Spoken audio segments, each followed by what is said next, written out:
it comes to the fight against insurance companies, large corporations, and the healthcare industry, injured victims are always the underdog. But that doesn't worry us. At Messa & Associates, we're an injury law firm from Philadelphia, and we come to fight. Our clients know that they've got representation with a chip on its shoulder, and it's the same chip that makes Philly the toughest city in the country. Call 215-568-3500 or visit us online at messalaw.com. Messa & Associates, the toughest injury firm in Philadelphia. Go for the midnight dares. Go for the game. Go for the hits. Go for the fans. Go for the win. Go to Ocean Casino Resort. Book your trip at theoceanac.com.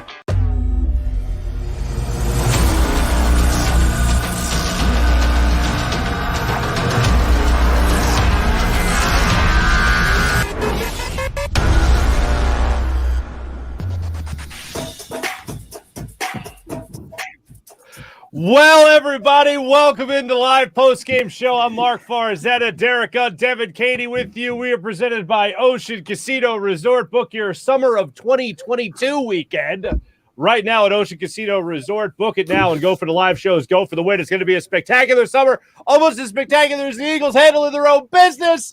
Now, look, whatever happens today, all right, the Eagles control their own destiny still, but here's what you're rooting for. Panthers, 49ers, both of them can get wins or one or the other, and Packers beat the Vikings. Eagles are in the playoffs. That's how they clinched today. But bottom line is they handled their business today with a 20-16 win over Washington. Yet again, it wasn't comfortable early, but the Eagles took care of business when it came to the second half of football. Gunner, your instant takeaways from this victory over Washington.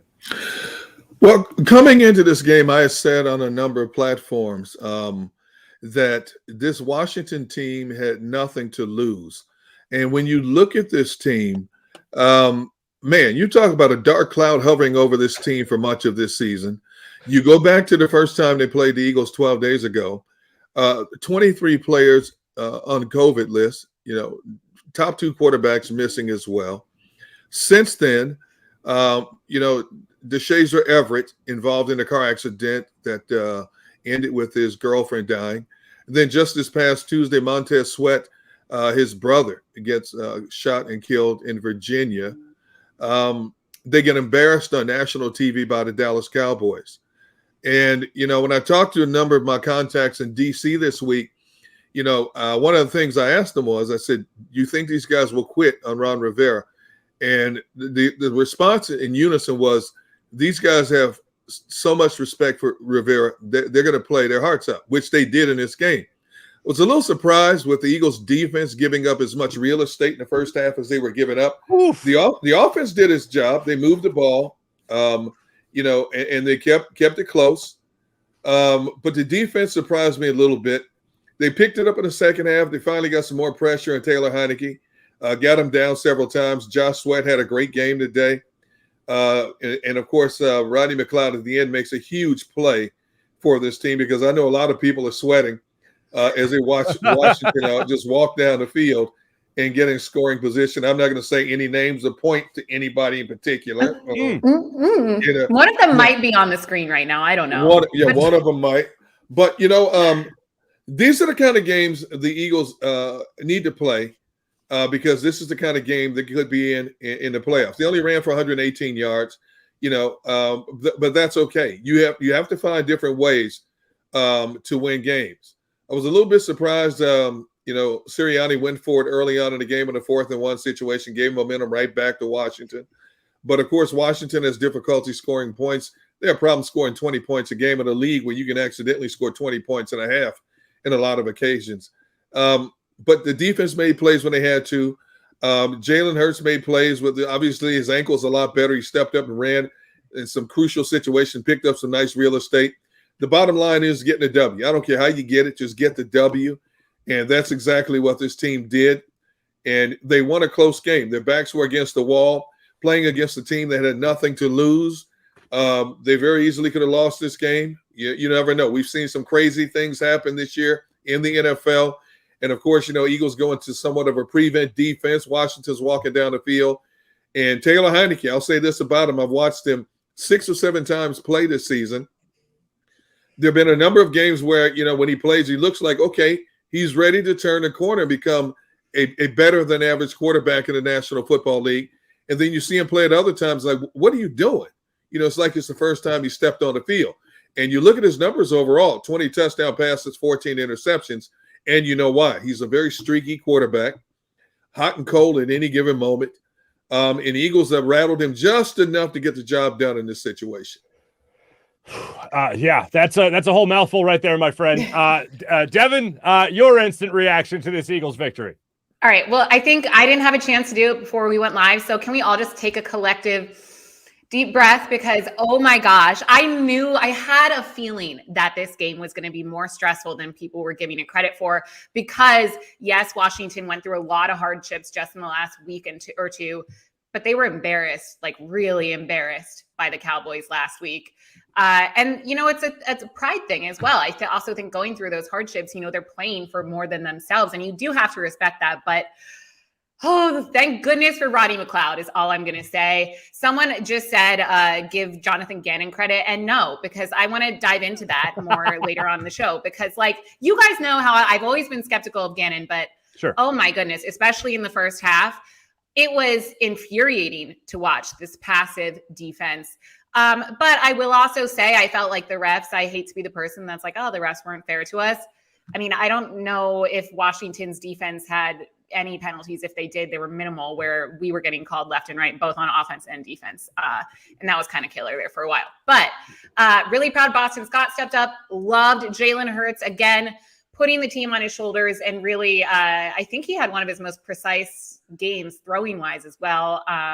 Dallas Goedert with that huge first down. I mean, I do think everyone eventually stepped up, but the slow starts have got to stop. And I'm still, me and Jonathan Gannon have to have a talk because, oh my God. Well, I'm sure he's shaking in his boots right now more so than he usually makes quarterbacks shake in their boots when it comes to a lack of pressure. But this game, I actually will say this about Jonathan Gannon.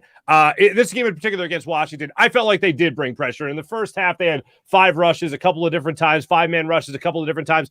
That Taylor Heineke all of a sudden just figured out how to beat. Like all of a sudden, he was turning into like Ben Roethlisberger in his prime, John Elway in his prime with escapability that we just haven't really seen from him throughout this entire season. And yes, Devin, I think you're on point when you talk about the 56-14 loss that they suffered at the hands of the Cowboys just a week ago, and the fact that they also lost to this Eagles team with their practice squad quarterback essentially as their quarterback. Yeah, Gilbert Grape, of course. Yeah. How can I forget? But I thought the Eagles defense did make adjustments in the second half, and I thought the adjustment was, hey, Josh Sweat, go get it.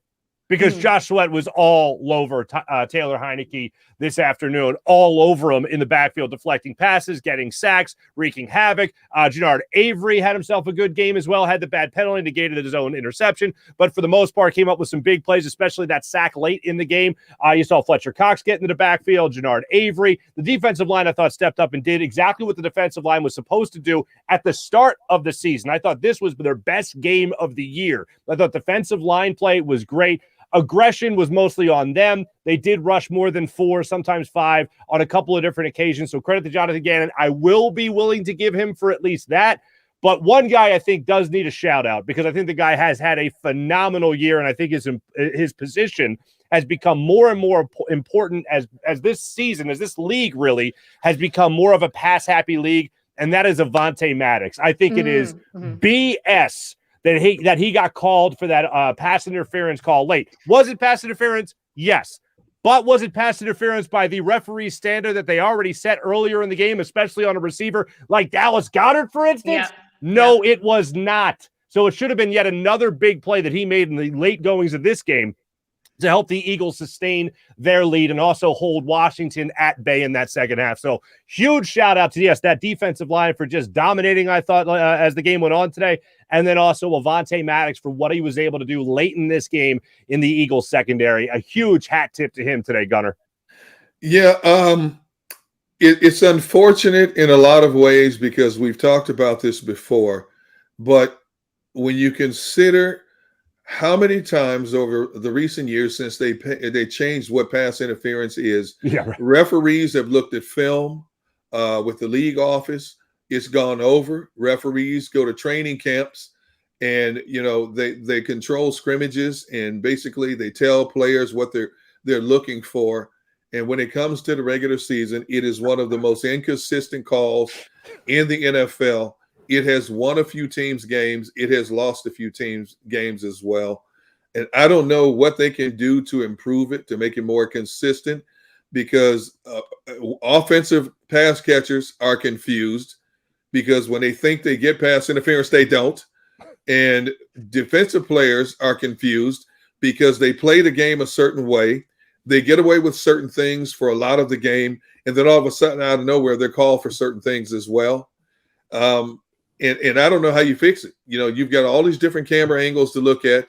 You study it, you discuss it, you share your information with every team in the league. The referees, when they make mistakes, they go back and review the games that they've just refereed. They look at stuff. They still can't get this right accurately, and consistently. And I think, for the team that it goes for the fan base that it goes for, great. For the fan base that goes against, they're pulling their hair out and screaming. And I don't see it getting any better anytime soon. Mm-hmm. No, I agree. One of the things I always think of is Mike Shanahan, when he was on NFL sidelines at this point, at the time it was filmed, was like 20 years already. And he goes, I've been on the NFL sidelines for 20 years. I still have no idea what pass interference is. Right, we still have they even reviewed it for a year, and that didn't help at all. It was a reviewable play. But let's look at this offense. No Miles Sanders today, a banged up Jordan Howard.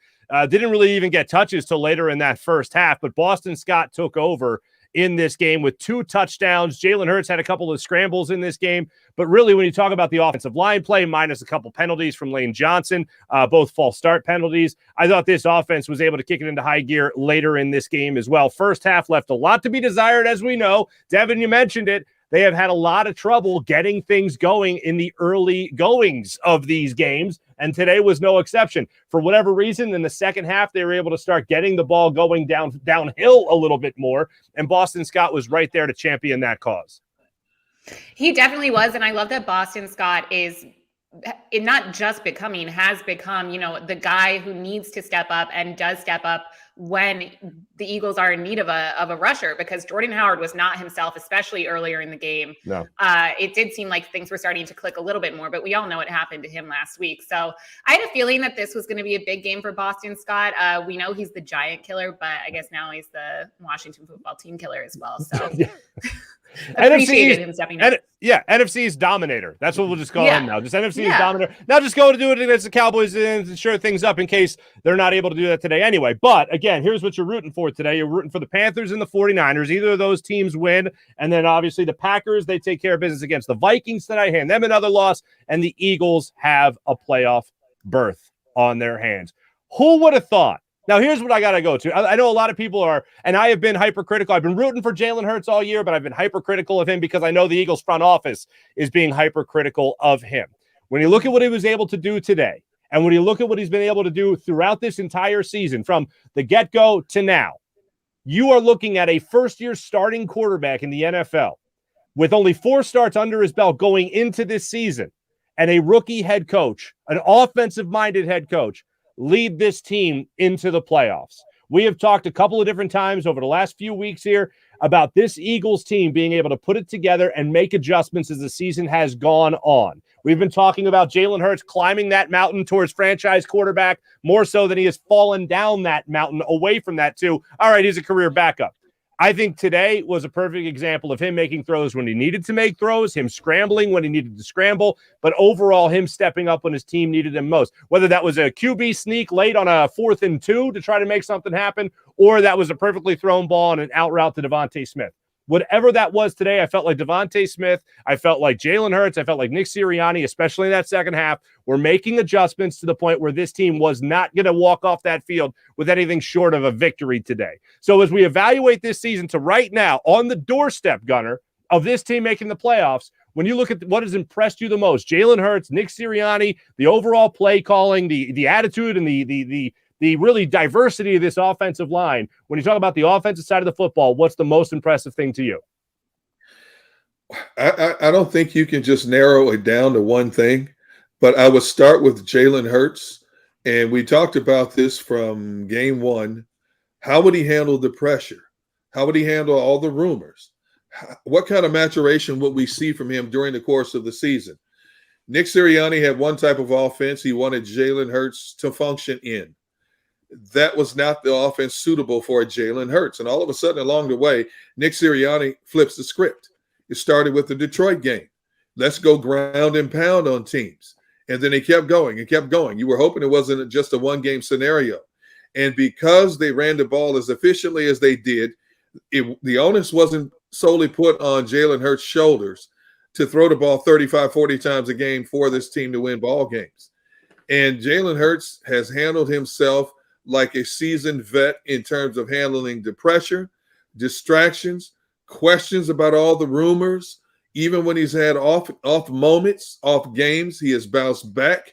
No matter how many times he's asked certain questions along the way, he has maintained the same demeanor at all times. You see him getting better in the throwing game. You see him getting better in running the football. You see him getting better in feeling the pressure and knowing when to step up and either throw, move outside of the pocket and throw on the run. And I've said time and time again, I think he's a better passer on the move than he is as a stationary passer. We saw that today in a 3rd and long situation when he threw across his body, he rolled to the right, threw to the middle of the field to Greg Ward and picked up a key first down inside the 5-yard line. Those are all maturation processes I wanted to see from Jalen Hurts, and I think we've seen him steadily. Everything about his game or quarterback in general doesn't have to be perfect. It will not be perfect. That's not what the position is. It's a position of will you make more plays than not? And Jalen Hurts has had that ability to make more plays than not, especially over the last 3 games. In a bigger picture, the only thing that concerned me a little bit about this game was the last 2 games, it was the offense that came out stagnant. This time it was the defense that was stuck in the mud, and the offense kept them in the ball game. Now you got to find a way to get it together, because even if Dallas wins today against Arizona, I got a feeling Dallas is going to need to win that game next week, because the mindset has to be, okay, if the Rams won, and I know the Rams were leading by 1 point over Baltimore in the final seconds, and Baltimore was driving. I don't know what the outcome of that game was. Tampa Bay was getting thumped by the Jets, but I believe Tampa Bay came back. The Rams won. The Rams beat the Ravens. So the Rams won, and what about Tampa Bay? Did Tampa Bay come all the way back? They were down by 14 at one point. They won 28. Look at the scoreboard. 28-24. Tampa Bay won. Okay, so you look at Dallas' situation. They have to win this game against Arizona. If they win the game, they're still in the tie with the Rams, still in the tie with Tampa Bay, with the possibility of seeding, moving up and seeding still on the line. So Dallas is going to come in here, we think, full arsenal, ready to go. And that defense is a monster right now. Ever since DeMarcus Lawrence came back, ever since Randy Gregory came back, and, of course, Micah Parsons in the middle, everything centers around Micah Parsons. Dallas's defense has evolved as a beast. So the Eagles can't afford to play this next game coming up the way they've played these last 3 games. And hopefully they've learned from this. But they could be in the playoffs by then. And they may arrest a lot of players. If they figure out they can't move up in seeding, if they get in the playoffs tonight, Eagles may rest a lot of their players while Dallas is playing for seeding. But you have to be ready to play a much better game overall when you get to that second season if you want to go farther than that first game. The thought of the Eagles putting together a full 60 minutes, a full 4 quarters, both on offense and defense, they'll be a scary team. And I think that they can get there, but I truly don't think that we've seen that yet this season. And someone just said, guys, smile, we won. And I know we won and I'm super happy, but there are those, Have we not been happy? Have we not been happy? I don't know. Well, you didn't start the show singing this time, so maybe that was a vibe setter. What? And all acquaintance be forgot. Like what other holiday song do you have for after New Year's? Like what do we got after that? Nothing. We got nothing. I'm ecstatic. The Eagles. Dreams. No. I'm very happy that they won. I agree with everything you said, Deegan. I'm concerned that we're going to have to face teams that aren't Washington football team and aren't the New York Giants, like Dallas, even if that game matters. I don't know. And then once we make the playoffs, you have to start strong. You can't come out in the first half and play passively on either side of the ball. So that's my biggest concern. But we always talk about adjustments, and we talk about how we're impressed that Nick Sirianni was able to make those adjustments throughout the season. It is impressive, the adjustments that they make from the first and second half, several games in a row now.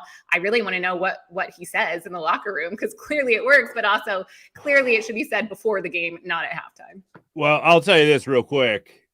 Speaking of locker room speeches, or speeches within the NovaCare walls, there are a couple of things I watch. If I'm like, Gunner, you've known me for a long time. Am I ever in a bad mood? I'm a happy-go-lucky guy, right? Happy-go-lucky most of the time.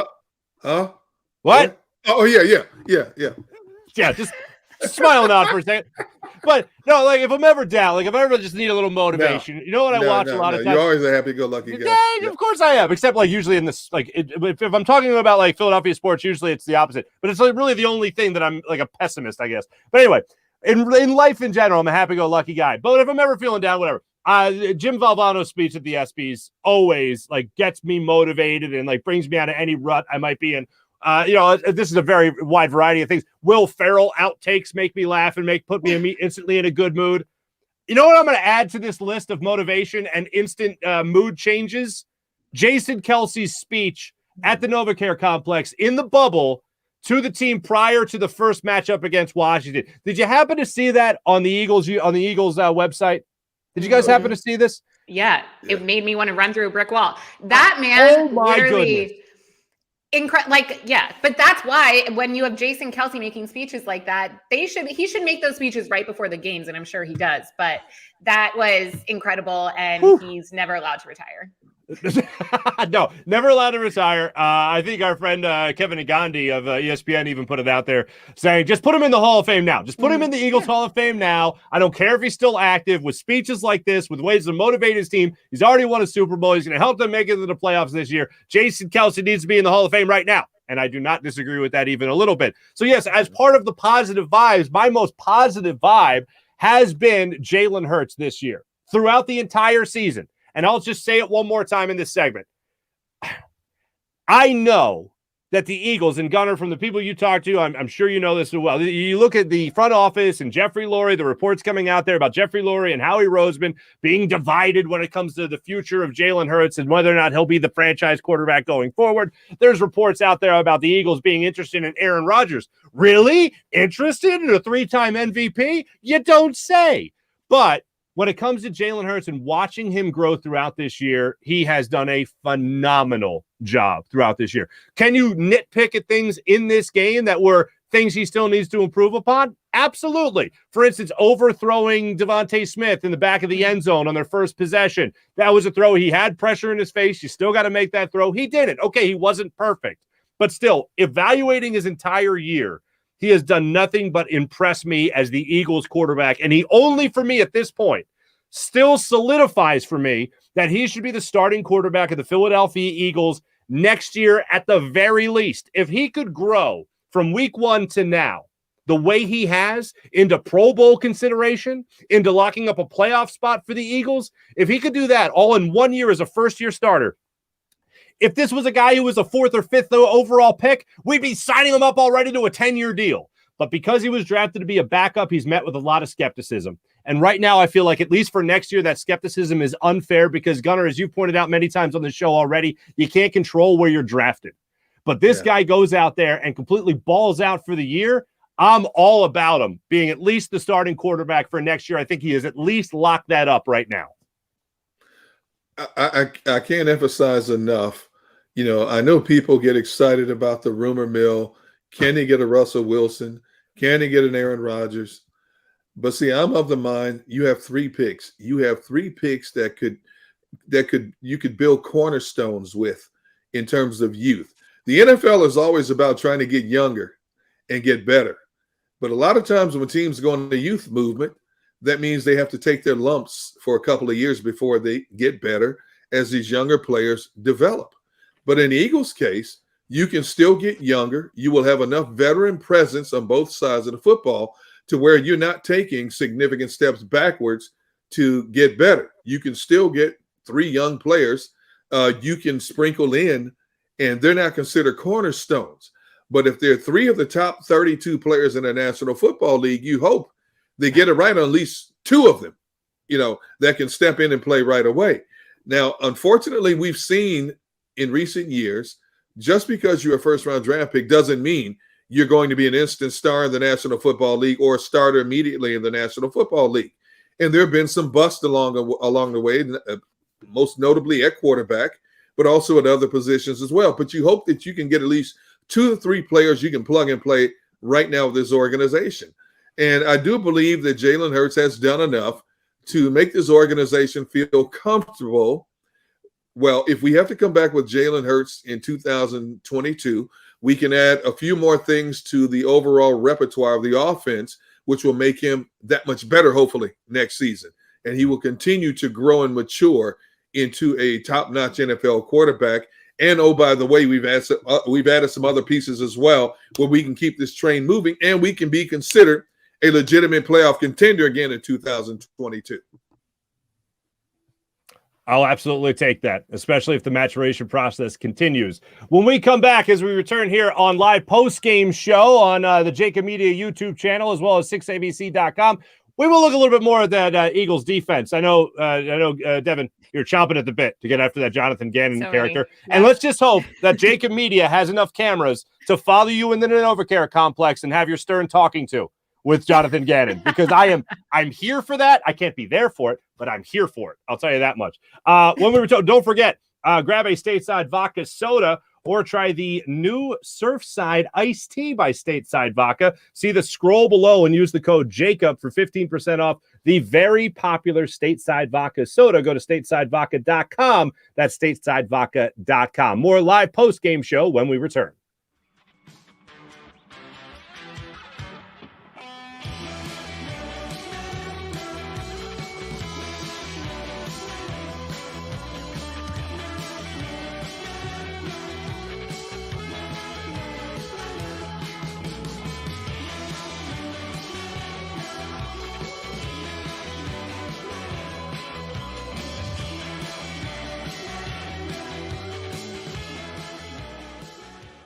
The city of Philadelphia sparkles during the Christmas holiday season with an array of colorful light displays and illuminated Christmas trees, donated or installed for free by the talented electricians of IBEW Local 98.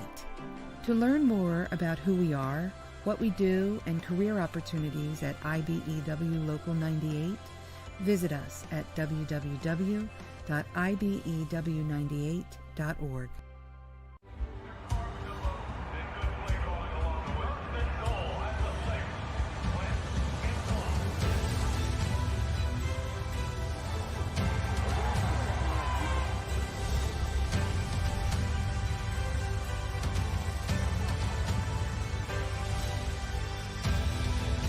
Field of life, First Trust Bank is there for you. 7 on 3. 1, 2, 3. Because Philadelphia dreams deserve a Philadelphia bank. When it comes to the fight against insurance companies, large corporations, and the healthcare industry, injured victims are always the underdog. But that doesn't worry us. At Mess & Associates, we're an injury law firm from Philadelphia, and we come to fight. Our clients know that they've got representation with a chip on its shoulder, and it's the same chip that makes Philly the toughest city in the country. Call 215-568-3500 or visit us online at messalaw.com. Mess & Associates, the toughest injury firm in Philadelphia. At Stateside Vodka, every new customer gets the world's best rocks glass, free. What's that? A rocks glass? You're telling me that bottle is cut in half? You could say that. Holy shit. And you're telling me I can get one of these glasses for free? That's right. 1 free rocks glass per customer with each first-time purchase of Stateside Vodka. So good, it just disappears.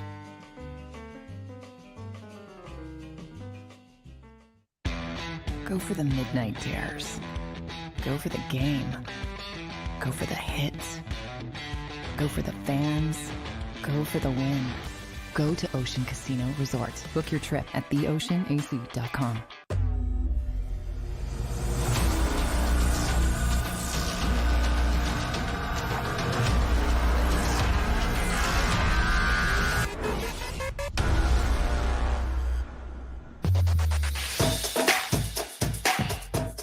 Welcome back. Live post-game show on JAKIB Media YouTube channel as well as 6abc.com. Welcome in. We're exclusively presented by Ocean Casino Resort. Book your summer of 2022 weekend at Ocean Casino. Book it now and go for the live shows. Go for the win. It will simply be a spectacular summer of 2022.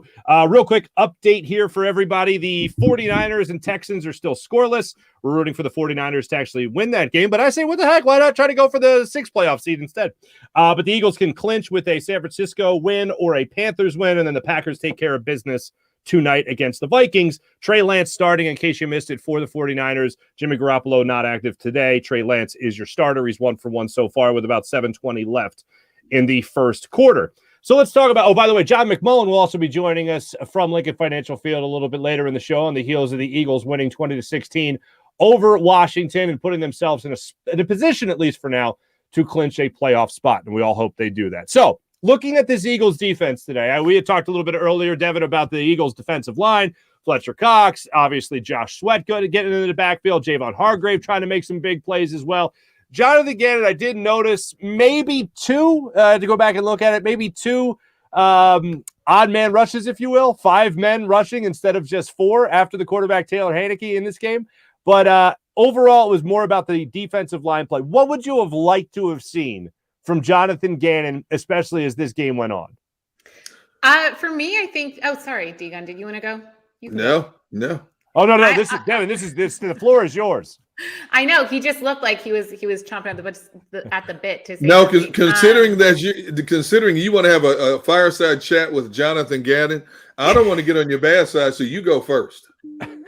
Look, I just want to talk, Gannon. I just want to talk because I think I heard this week that he could be a contender for a head coaching job, which I think I'm not saying he's horrible. I'm just saying to be in the conversation for that, and people are giving him so much credit. And I think at times, credit is deserved, but most of the time I want to see more pressure. And yes, I know he said he doesn't have the personnel. John McMullen has told us he doesn't have the personnel he needs, but linebackers, still a problem. Speed, still a problem. Our D-line, the last few weeks, I can't tell if they've gotten better. I know Fletcher Cox has definitely improved, or they're just going up against a really bad offense and quarterback. You know, Mark, I think you said it a few games ago where the Eagles don't play well, or at least Gannon doesn't plan ahead well for quarterbacks like Tom Brady, Patrick Mahomes, quarterbacks he respects. And I don't know about Taylor Heinicke, if maybe that was an issue today, at least in the first half,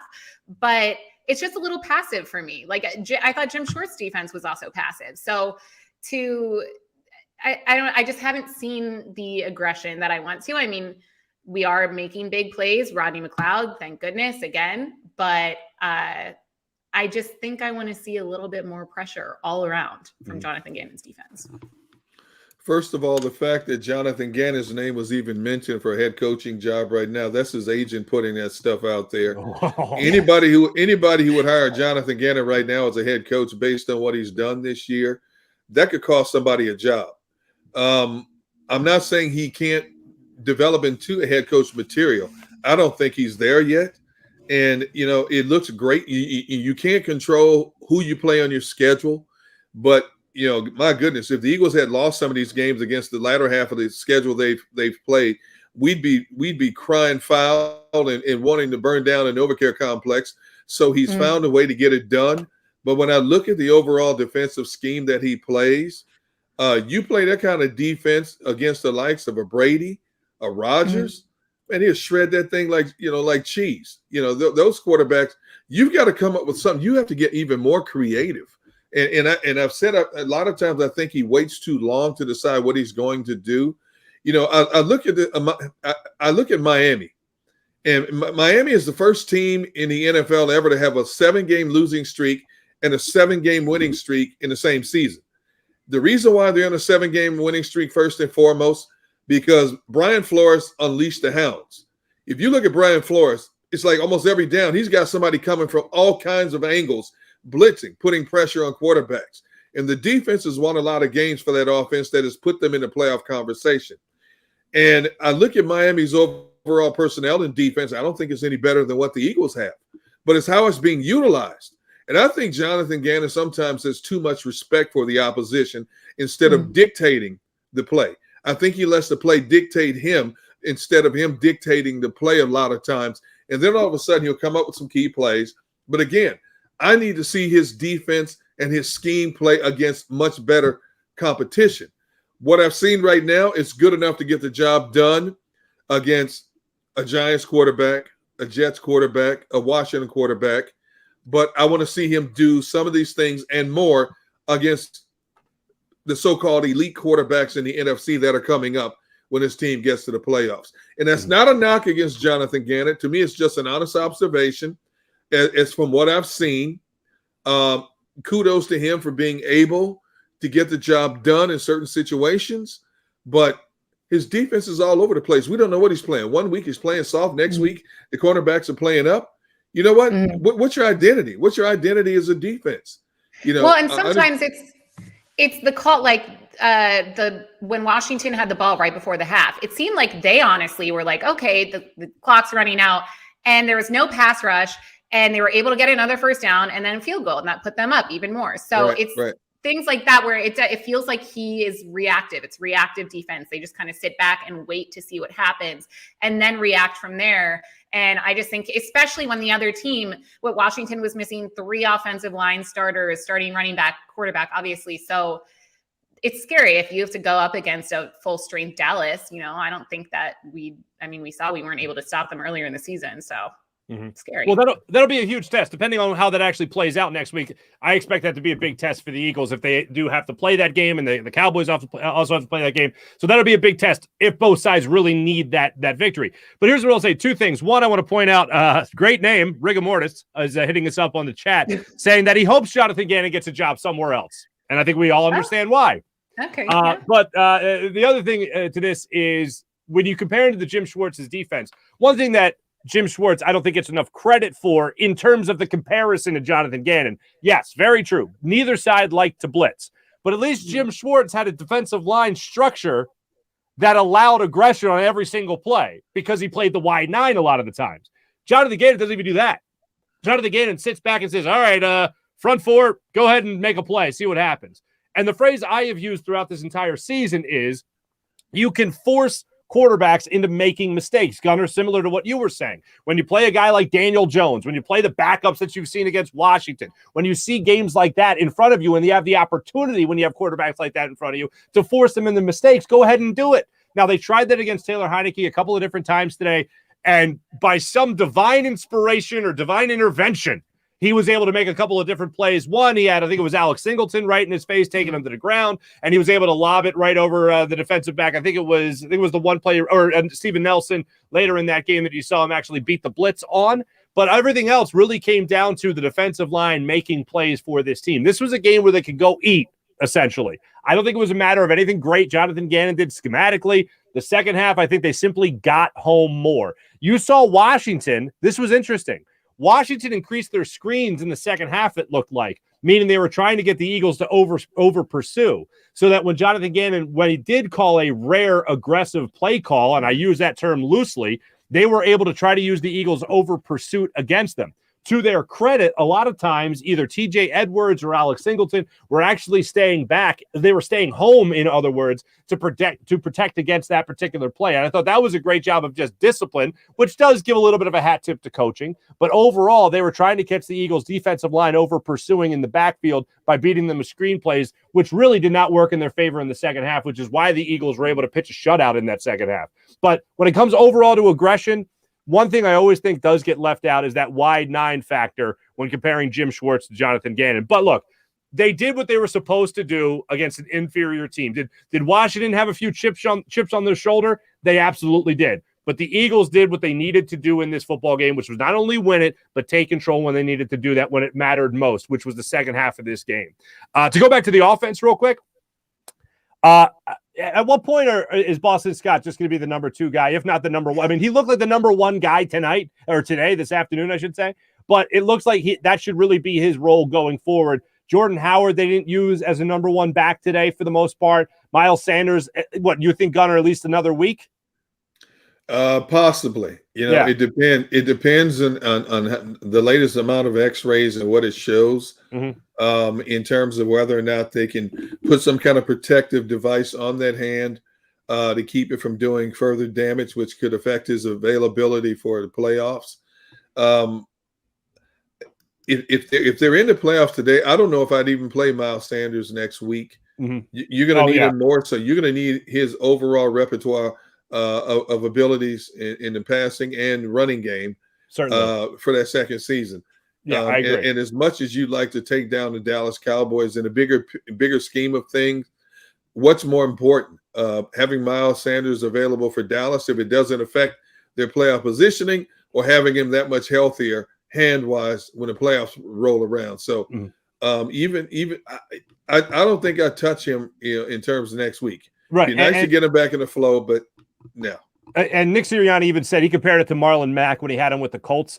I think it was 2019. Marlon Mack had a hand injury, broken hand. He ended up missing 2 weeks. And Nick Sirianni compared the injury to that with Miles Sanders. So I would assume it would be 2 weeks as well. So, yeah, I wouldn't be opposed to him sitting out next week. But as of right now, I don't even think you would need him at this point. If you had to win next week, right? I'm sure Miles Sanders might be able to go for that game. But when it comes to the competition, if you will, between Jordan Howard maybe not being 100% right now and Boston Scott absolutely being 100%, it showed. The proof was in the pudding today as far as how they started out the game. Boston Scott, and rightfully so, I thought, was the Eagles' #1 running back, and I'm not afraid to see that happen again going forward. I think when Jordan Howard is fully healthy, I would argue that I would want him as my #1. But I mean, they're both incredible, and I like that we have options when guys go down. But Jordan Howard was clearly still shaken up from his stinger last week. So I think in terms of guys who need to step up when we need them, Boston Scott is incredible. As I said earlier in the show, I don't know if I'd go as far to say that I feel confident in him being a #1 running back, though. I do, as long because Jordan Howard has an injury right now that made him miss 5-6 weeks a couple of years ago. So I don't like for him to even play in this particular game was wild to me. I'm okay. What I'm saying is I'm okay with Jordan Howard still taking his time and being that #2 guy behind Boston Scott. Yeah. Right. Like, yeah. I mean, if no one else is healthy, then yes, absolutely. Boston Scott, #1 guy. But what I'm really saying is just hey, nothing against Kenny Gainwell. He hasn't taken the reins as the Eagles had hoped he would in more of a predominant role in this offense. I just think in Boston Scott's case, he's just caught in a numbers game here in Philadelphia. He's always going to be that #3 back as long as Miles Sanders and Jordan Howard are here, because they complement each other. So where you have the game breaker in Miles Sanders, you have the battering ram of Jordan Howard. And when you look at the way the Eagles align their running game, it's built around those two type backs. You have one back who's a scat back who tries to wear defense down, and the other one tries to finish him off with his power running ability. And Boston Scott is like a combination of the two. He's a smaller back, but he's very shifty. He can also lower his shoulder and knock a defender back, or would be tackler back. But because those two guys are in front of him, I don't think Boston Scott's role in this offense will be anything more than what it is right now. Okay. Real quick, still scoreless, 49ers and Texans right now. We're rooting for the 49ers, unless you want the Eagles to have a shot at that, 6th playoff seed, but whatever. But also getting this from Jeff McClain after the game, Nick Sirianni apparently telling reporters this has to do with Jalen Hurts' ankle, which is still on the back of my mind. I don't know if it is still for you guys, but Jalen Hurts said at one point Nick Sirianni said at one point Jalen Hurts looked at him during the game and said, whatever you need to call it. Yeah. So no, don't think about my ankle. I'll be fine. I got this. No worries. Now, it's not really descriptive as to whether or not Jalen Hurts is just trying to tough it out and still experiencing a lot of pain, or if it's just along the lines of Jalen Hurts is just 100% and he doesn't want his coach trying to shy away from anything on the play sheet. I don't know how to interpret it just now, but all I know is bottom line is Jalen Hurts is ready to go, whether that's physically or that's mentally, just trying to tough out an ankle injury. I'd be willing to bet that knowing Jalen Hurts and watching him throughout this season, that is mental. He's probably still in a little bit of pain, a little bit uncomfortable. And he was saying, it's fine. I'll push through it, whatever you need. Because, I mean, we see that. He does that game in and game out. And that's what's so impressive about him. No, that it has really been impressive. Really, I know, Gunnar, you said it wasn't easy to narrow it down to one thing, but I think Nick Sirianni made a decision after the Raiders game and going into that Lions game, and we know the conversation, and to reference it one more time, the Jason Kelce speech when he talked about watching things grow. I mean, if your mind doesn't flip right to flowers, man, woof, I don't know what. But he was talking about growing, and after they dismantled the Detroit Lions like they should have, and we did the post-game show talking about how, hey, look, we understand it's the Lions, but they did what they were supposed to do. Prove you're not as bad as the Lions, and they did that. And ever since then, that root speech, ever since watching the flower grow, ever since the fertilizer, the Eagles have been playing much better football, and Nick Sirianni has been calling a much better game plan because he has decided to say, offensive line, Jeff Stoutland, you got us. We're going to run behind it. We're going to allow you guys to have great pass protection, but we're also going to call plays to put our quarterback in the best possible position to have success, and they did that again today. Now, the run game wasn't what it used to be. You pointed that earlier, Gunnar, but overall, this offense, you have seen that about face over the last 9 weeks of the season, really, and it has been a joy to watch that growth. I think Jason Kelce's speech spoke volumes to a lot of players, a lot of young players trying to find their way with his team, when basically he said, hey, I was a walk-on in Cincinnati. Nobody believed in me. He earned a scholarship. The word on him was he's too small to play center in the National Football League. The Eagles take a chance on him. Even in 2016, people were screaming, Doug Peterson's first year, you know what? You need to find a center. He's too small. He's being engulfed by these much bigger defensive tackles. And he talked about how, people wanted to give up on me, but Doug Peterson and his organization still had faith in him. And you look at where he is now, considered one of the best, if not the best center in the National Football League. Right now, he's obviously one of the smartest, most intelligent offensive lineman in the National Football League. And I think that spoke volumes to a lot of players in terms of just because people on the outside looking in think you can't, doesn't mean that you cannot achieve, great things.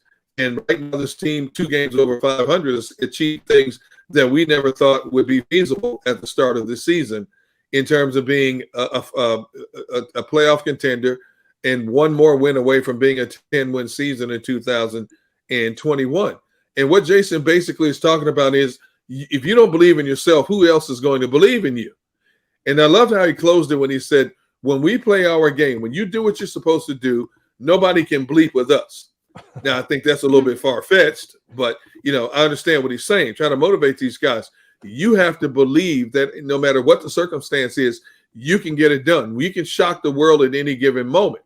I get that, and I applaud Jason for that. If that man ran for political office, I don't care what party he ran for, I'd vote for him. I'd vote for Jason Kelce no matter what.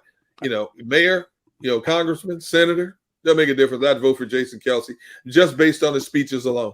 Well, I wouldn't even vote for him. I just want him to become dictator of Philadelphia. I would go to a complete monarchy. King of Philadelphia. I would break off from the United. Yeah, right. I would break off from the United States as a whole and in the state of Pennsylvania and just live in Kelsadelphia. That's what I would live in. Maybe that's just me. I actually tweeted this yesterday that I want to become mayor of Philadelphia so I can make it illegal for him to retire ever, because we need speeches like that. I mean, on such a young team, it's so important. And Deacon, you say if everyone plays 100%, the personnel, talent, maybe the Eagles wouldn't make it to the Super Bowl. But I do think where he's coming from is this is a new team. And when you kind of take a step back and look at the fact that we're now 9-7, this season has been an emotional roller coaster. So he's not wrong in that this team does have crazy potential, because most of our talent, aside from guys like Jason Kelce, are very young. Nick Sirianni's in his first year. I think he's been really impressive thus far. So I get what Jason Kelce was putting down there for sure.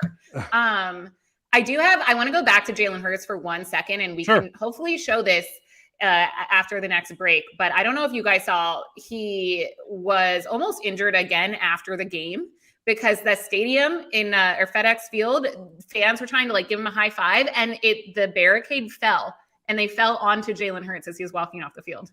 That stadium is a dump. Oh, it is a dump.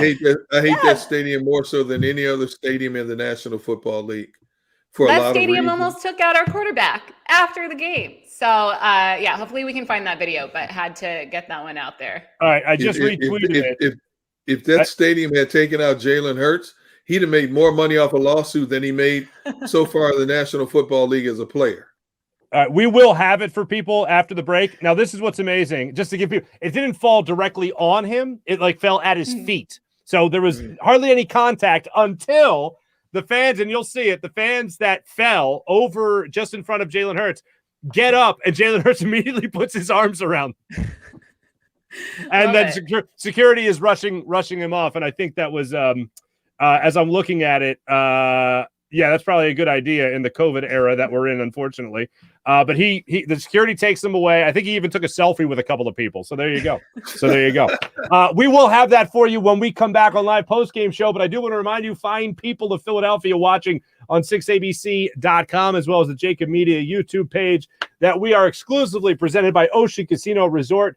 Book your summer of 2022 weekend at Ocean Casino. Book it now. Go for the live shows. Go for the win. You know the summer is going to be spectacular. More live post-game show when we return. Go for the midnight dares.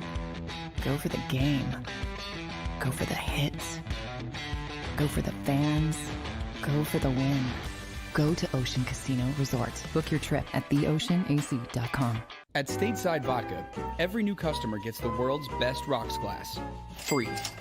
What's that? A rocks glass? You're telling me that bottle is cut in half? You could say that. Holy shit. Glasses for cocktails, right? It's for this, and that. Is the length of the glass equal to your... You betcha. But is it made out of... Glass? Yeah, okay, but is the rip... Smooth? Will you stop doing... That? I'm the professional here. And you're telling me I can get one of these glasses for free? That's right. One free rocks glass per customer with each first-time purchase of Stateside Vodka. All from the company that's highly awarded. 0 carbs, 0 sugar, and deliciously tasting vodka. So good, it just disappears.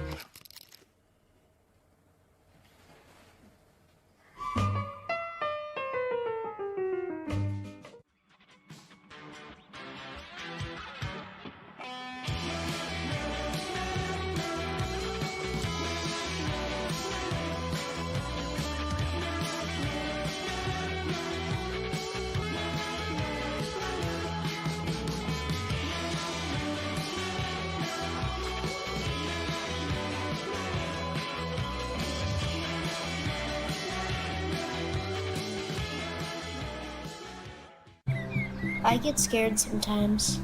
Of a lot of things. Joining in. Decisions. The dark. The dark. But I once heard someone say, But as I always say, it's okay to be afraid. as long as you face the fear. And keep moving forward. Wherever you are in life, count on the name trusted in insurance for over 80 years. Independence Blue Cross. Go for the midnight dares. Go for the game. Go for the hits. Go for the fans. Go for the win. Go to Ocean Casino Resort. Book your trip at theoceanac.com. The live postgame show is powered by IBEW Local 98.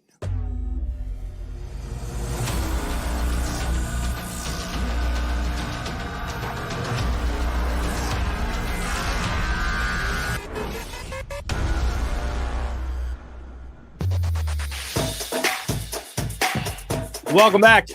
Welcome back, live post-game show. Brought to you by the amazing people at Ocean Casino Resort. We will have that video of you. Do we have it ready to go right now, Xander? Because I know that people want to see this. Anytime there's an idea. Here we go. From Mike Garofalo. There it is right there. Go ahead and roll that for us, Xander, so people can see this. I love that the caption says, wait for it. All right, there he goes.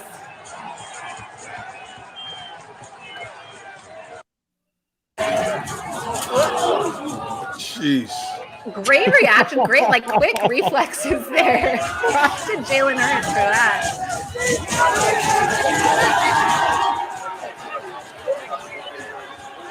Oh, yeah, he does take a selfie.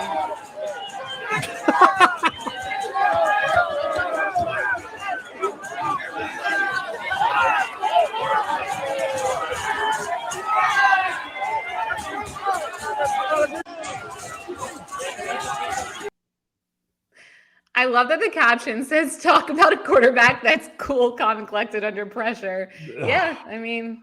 Can you imagine had that rail and the bodies fallen into his leg or knee? How devastating that could have been. Can you imagine? And he handled it well. I mean, he stood there. He helped people up. He took a picture, took some selfies with some people. But then again, that's the Jalen Hurts we've been watching. No moment is too big or too small for him. He's not above the fans. He fully understands that, the fans can make or break you in a lot of ways. And simple moments like that, that's when fans really embrace an athlete. We always think that athletes deliberately try to separate themselves, for the most part, from a fan base, which is the case a lot of times. But here's a guy, you know what? Cool, calm, collected. Hey, let me help you up. Yeah, I'll take a couple pictures with you. And then you look at what that idiot Antonio Brown did. I'm looking at that video a while ago. Takes his shirt off, walks off the field, and the Buccaneers cut him. Cut him. Which is good. I mean, I think there's something mentally wrong with that guy. I hope he gets help. I hope he gets better. He's a phenomenal football talent, but something is absolutely wrong with him. I've never seen that before. And you saw Mike Evans try to stop him, and Mike Evans just finally said, you know what, forget it. I'm done. You don't need those kind of distractions. You're trying to get the number one seed. You're playing to go as far as you can in the playoffs, and you got to worry about whether this guy's mentally strapped on right, But luckily, you have a guy like a Jalen Hurts who understands, what it's all about. He's just one of the guys who's fortunate enough to play this game at the highest level, and he's enjoying the ride right now. That's all he can do. He's enjoying the ride. He doesn't know what the future holds for him. He doesn't know what tomorrow holds for him, and by tomorrow, I mean after this season. Sure. He's just enjoying the moment in any way, shape, and form he can. Yeah, and I've seen a few people in the comments, especially earlier in the show, saying that the Eagles should get Antonio Brown, and absolutely not. No, you do not need a guy like that on your team. Nope. No. People were saying that like a year ago when he had his legal troubles, or 2 years ago, and I was like, no, thank you, thank you. You don't and need now literally quits on his team and leaves in the middle of a game. Leaves. I've never seen it. He should never. If anyone gives him a job with all the awful things on his resume, they need their head examined. If he ever plays in the end, if anyone ever even gives him a chance, he's done as far as I'm concerned. Want nothing to do with him. I hope he signs for the Cowboys so we can blow that team up, hopefully. But anyway, Mark, how many times have we seen players have committed heinous crimes? They've basically reached out to the public. I know I need help. I'm going to get help. And you're thinking, instead of playing sports, you need to focus on life. And all of a sudden, once they've gotten that so-called help, psychological help or whatever the help may be, all of a sudden another team picks them up. Look at how much Antonio Brown has bounced around. Here's a guy who basically tried to destroy the chemistry in Pittsburgh. He goes out to the Rams. It's on Hard Knocks. He knows cameras are rolling. He gets into confrontations, and you see him go back to his rented place, get on the phone with his grandma, and say, "Grandma, I got it. I did it." Right. And you hear her say, "The Raiders, you're out." So basically, he tried to sabotage his way out of there. You're thinking, okay, nobody should touch this guy. He needs help. Tampa Bay picks him up. Now we see the incident like this today. Don't touch this guy. Somebody else is going to pick him up because you know what they're going to say? Well, he's getting rehabilitated and he can help our team win. Bottom line, he'll put people in the seats, he'll sell jerseys, and he can help our team win. And that's not what it should be all about, but unfortunately it is. Yeah, no, I agree with you, but that's even more the reason why he should never play in the NFL again. I agree with you. But it's because he went to a team that he literally, I don't know how you do this, but you literally do a self-tank like he did with the Raiders to go to where he wanted to go in Tampa with Tom Brady, who loves him for whatever reason.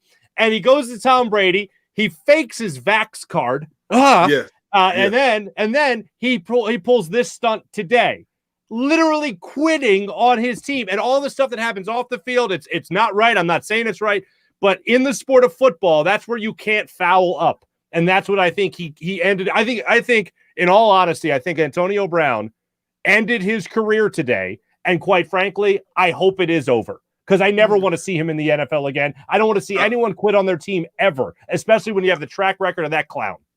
I wish I could agree with you. If it was a marginal player, they would never play in the National Football League again. But because of his exceptional abilities, his breakaway speed, his hands, everything about him, it may not be 2022, but he's still young enough to somebody give him another shot. This guy just went from 15 catches a week ago to now out of the league in a span of 1 week. And you're thinking, how many chances can you be given? The money that you made, the money you potentially could have made, you will never get chances like that again. Now, if somebody signs him, they're going to sign him with a lot of clauses in their contract. Yes, a lot of restrictions in their contract. And it'd probably be closer to league minimum than it will be one of those wild type contracts.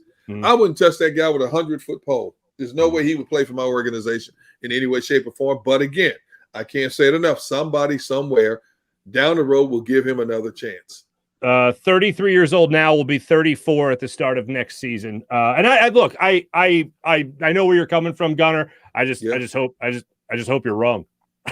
That's all. I hope I'm wrong too, but I've seen it happen too many times. Of course. Way too many times. Real quick, I just want to go back to this other point real quick. I was at, what was it? Quest Tech? What was the Chargers' old field? Qualcomm? It was Jack Murphy Stadium and then Qualcomm. Thank you. Okay. I was at the last year of that. And if people thought the vet held on for a little too long, Jack Murphy Stadium, Qualcomm, whatever you want to call it, that literally, people were like, the vet's a toilet. And Qualcomm literally was a toilet. Basically just people went there to use the bathroom. That's how gross and disgusting that stadium was. Washington's FedEx Field is nowhere as old as Qualcomm, but good God, that is a dump of a stadium. Gunner, you said it. They had a leaking toilet at 2 separate occasions earlier in the season. You already put your play-by-play radio guy Merrill Reese in the corner, so they can't see anything from where they're calling plays in that corner. The stadium itself, I've walked on that field, Gunner, as you have many times. Yeah. It literally smells. It smells like butt, is what it smells like. Okay, the fact that you almost landed fans on an opposing quarterback as he walked off the field. How are you allowed to run any organization, Dan Snyder? And I know you're not down there taking the bike racks and the rails and putting them in concrete or anything like that. But what the hell are you allowing to happen to your organization in so many different angles, so many different facets? It's amazing to me. Don't get me wrong. As an Eagles fan, I love that he owns the Washington football team. But how many more chances is this guy going to get to show that he doesn't know what the hell he's doing or how to run an organization? Imagine worst case scenario, Jalen Hurts has something awful happen where the rail lands on him, fans land on him, and he can't play next week or the week after that in the playoffs. And this guy's trying to scratch and claw for every ounce that he's going to get in the NFL. Gunner, as you said, he doesn't know what his future holds. How do you let this clown Dan Snyder run an organization any more than he already has? And don't get me wrong, I hope it happens for a longer time because I don't even really care for that team. But still, oh my goodness, what could have happened today? I covered the Chargers when it was Jack Murphy Stadium. I lived right 2 miles down the road from Jack Murphy Stadium. Beautiful. And even back then, it was a dump. Concrete stadium. You couldn't even get a signal out of the tunnels with a cell phone because it was so bad. And Candlestick Park was the same way. The 49ers' old park, Candlestick Park, was just as bad. But to tell you how bad this Washington FedEx Field is, and media, visiting media complains about this all the time, unless you're one of the prominent writers, both locally and nationally, to sit in the front row. The press box is in a coffin corner of an end zone. When the teams are going away from you, you have to actually go down like this to try to see under the awning to see the far end of the field to see what's happening. The monitor you're watching in a stadium is like on a 10, 15-second delay. And if you're like me, a lot of people like to log play so you know what you're talking about after a game. You're trying to play catch-up the whole game because the next play is happening while the previous play is still being shown. The food is horrendous. I was on the pregame show with a 97.5 with Devon Givens, and we had Tim McManus on from 97 from ESPN.com. And Tim and I, we're good friends, and we've been down in the stadium a lot of time. And Tim, we were talking about the green hot dogs, brownish green hot dogs. I've never seen that anywhere else except FedEx Field. Now they taste, Devin, I will tell you this, they taste okay. I've tried them a couple of times. You've eaten one. No. Yes, I've tried them. Hey, when you look, when you've been stuck on a field pregame for 2 or 3 hours before a game, and you haven't eaten all day, and you race up there and you go, oh, and then you look around to your left and your right, and you see other media members scarfing them down like it's their last supper. You say, well, you know what? If they're gonna die, I'm gonna die with them today. And you know they've tasted fine. You put enough ketchup and relish and onions on them, you can masquerade the taste of anything. But that stadium is abysmal. It is by far the one stadium I put at the top of my list that I hate the most in the National Football League. Daniel it does Snyder, have one pro though. It has one silver lining, that stadium. What? When the Eagles play there, it's always basically a home game, just as the Chargers. Well, the Chargers games are still like that. But yeah, I'll give you that. I'll give you that. But outside of that, if they open it up to where the general public, there's talk now that they're going to try to build a new stadium. If they ever opened it up and said the fans have a chance to come in and grab a sledgehammer, if you pay a small fee to charity, you can hit some of the bricks and try to knock the bricks loose. I would take a plunger and a pack of TNT dynamite and you know what? I'll pay you triple. Just let me blow up a whole section. Let me blow up the section that has been my misery every time I've gone down there. That's all I ask. I'll pay you triple what everybody else is paying. That's how much I hate that stadium. We haven't even touched on the one most egregious thing. They got one exit. Like when you're leaving, there's like one exit, and that's it. What? There's like one. Now there's two. There's actually two. Oh, don't tell me about the dirt road in the back. No, not the dirt road. There's another exit. But the thing is, they plopped the stadium down in the middle of nowhere. It's like in a neighborhood. Yeah, and you're right. For the most part, when you think about that stadium seats between 80, 90,000 people. When you think about the volume of people coming into that stadium, if you don't get there 3 hours early, you might not make it for kickoff, at that stadium. You're not lying. You're not lying. I said you should get rid of the stadium, and they should just play games in the parking lot. Just put grass on top of the concrete and play the game in the parking lot and put up high school bleachers. I know you'd lose money, Daniel Snyder, but that's okay. You deserve to lose money for the product that you put on the field and the stadium you provide your fan base to go into to watch their team. Okay. Awesome. Wait a minute. Hold on. We're going to have, are we ready to go here, Xander? I just received word that our good friend, Joe Messa of Messa and Associates is going to be able to give us, some piping hot takes from fan reaction. Am I the only person that knows about this? Not yet. Okay. Not yet. I'm being told not yet. John McMullen will join us a little bit later in the show, as will Joe Messa as well of Messa and Associates, Messa Law and Associates. If you need a tough injury lawyer, call Messa and Associates. When we come back, we'll be joined by both John McMullen and we'll also be joined by Joe a little bit later in the show. You're watching live post-game show on 6abc.com and the JAKIB Media YouTube channel.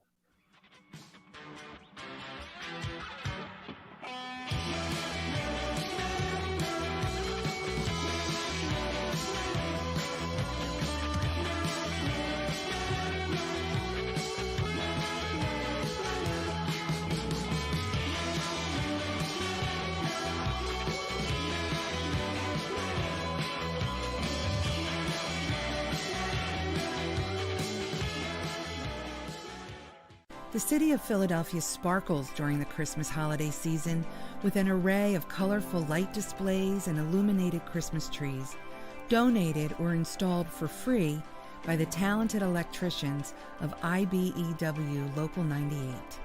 To learn more about who we are, what we do, and career opportunities at IBEW Local 98, visit us at www.ibew98.org.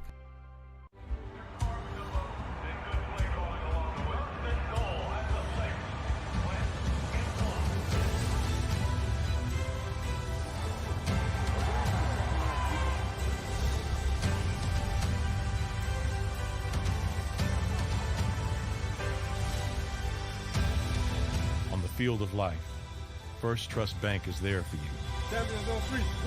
Because Philadelphia dreams deserve a Philadelphia bank.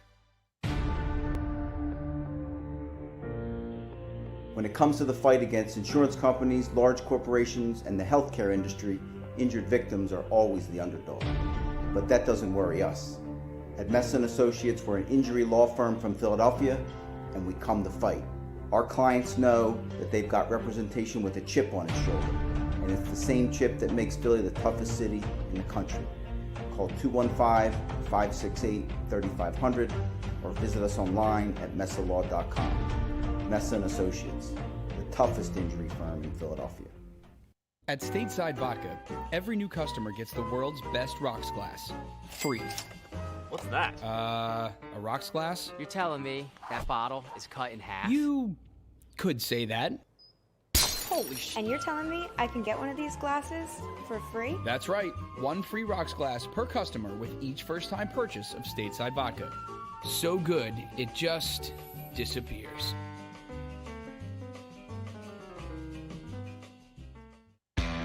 Go for the midnight dares.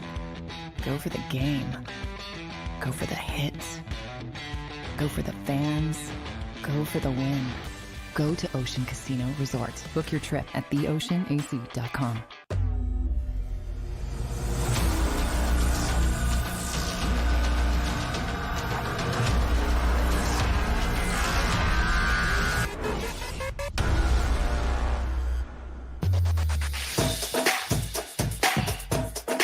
Welcome back, live post-game show. We got some disappointing news. We'll get to that in just a second. But we are exclusively presented by Ocean Casino Resort. Book your summer of 2022 weekend for the summer of 2022 at Ocean Casino. Book it now and go for the live shows. Go for the win. You know the summer is going to be just spectacular. Joe Messa won't be joining us. A little bit of a scheduling conflict after the game. But I can tell you this, wherever Joe is right now, it's heated with excitement. That much I know. And either way, we can Joe. confirm that, yes. Yeah, we can confirm. Per sources ourselves and experience. Joe will still bring us, though, our good friend John McMullen live from that dump of a stadium, FedEx Field. Jalen Hurts is addressing the media right now. But I will tell you this. Jalen Hurts did say that pretty cool. Everything was good as far as the fans almost falling on him. Interesting situation. Also said after the game that the Eagles continue to put together team wins with how they have rounded out this season. And by the way, John McMullen will be joining us in just a moment. But I will say again, you go back to that game that they had against the Raiders, and everything changed after that. Sure, the competition got a lot easier, but really it was the Eagles making things happen. For more on what happened after the game, as far as the press conferences and player conversations go, John McMullen joins us right now, and he is brought to us by our good friend Joe Messa. Messa Law and Associates. Need a tough injury lawyer, call Messa and Associates. Johnny Mac, how are you, my friend? I'm doing well. How are you guys? Doing fantastic. So Jalen Hurts is okay after a railing almost fell on him and several fans. Yeah, I think that was the closest he got sacked all day. Actually got sacked.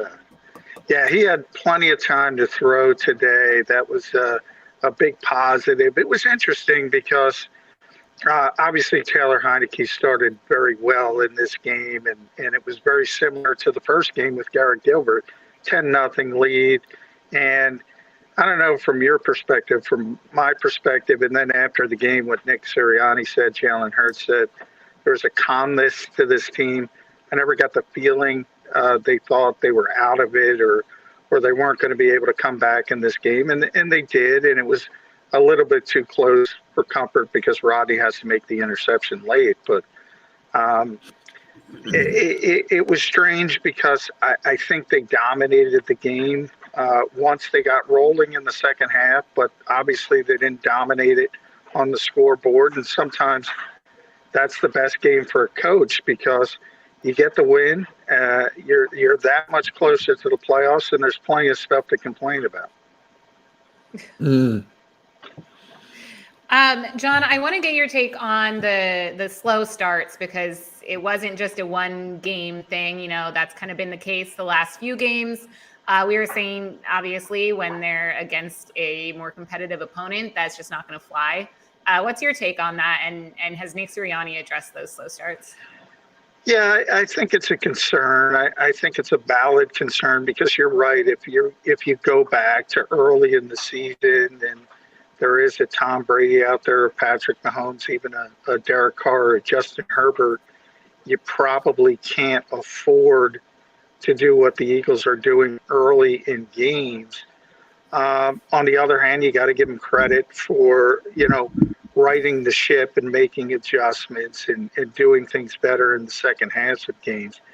I think they missed Miles Sanders a little bit more than expected maybe in this game. They weren't running the ball effectively from the running back perspective. Jalen got a little bit more involved in the running game. That's good. That tells you his ankle's feeling at least a little bit better. But until late in the game, Austin Scott's numbers weren't great.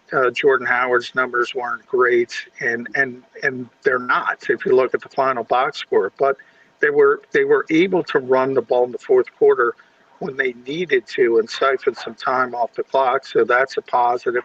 And I think from a passing perspective, this is one of Jalen Hurts' best games. I really think that. It might not look like it, but I thought for the most part he made right decisions. He went to the right receiver with the football almost every single time, and I think that's a positive. I think, if anything, it was pretty evident that the Washington secondary was just too depleted, and this maybe should have been a throw the football game. Nobody wants to hear that in Philadelphia, but I think they could have thrown the football at will if they wanted to in this game, but they become a run-centric team, and they stuck with that mentality. Hey, John, what do you make of the fact that last couple of games we have been screaming about the Eagles offense stagnating itself early on, but this time it was the defense. The defense has carried this team in a lot of ways over the past month or so, but they had that mental lapse for the first 30 minutes in this game. Do you think it was just one of those days, or is this a cause for concern as we move forward?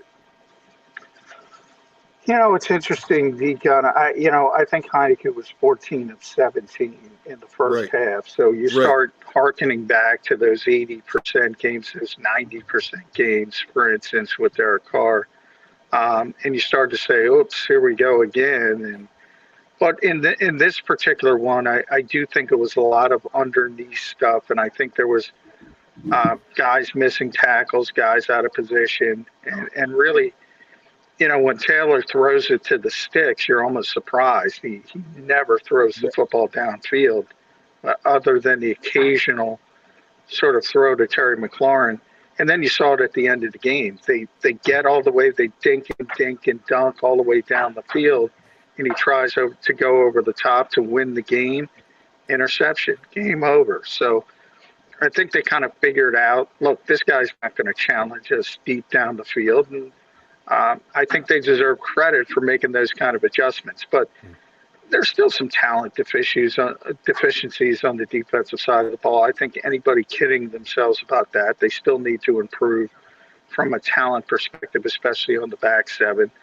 I do think you saw sort of, and we haven't seen it enough this year, but you saw what the Eagles think Josh Sweat can be. I mean, he was a dominant player in this game. And Taylor Heineke's going to be having nightmares about that lengthy 6'5" edge rusher, looking like a praying mantis everywhere.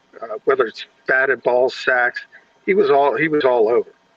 Yeah, I think Taylor Heineke is going to be very he's going to be having his nightmares about Josh Sweat while Jalen Hurts is having nightmares about a guardrail.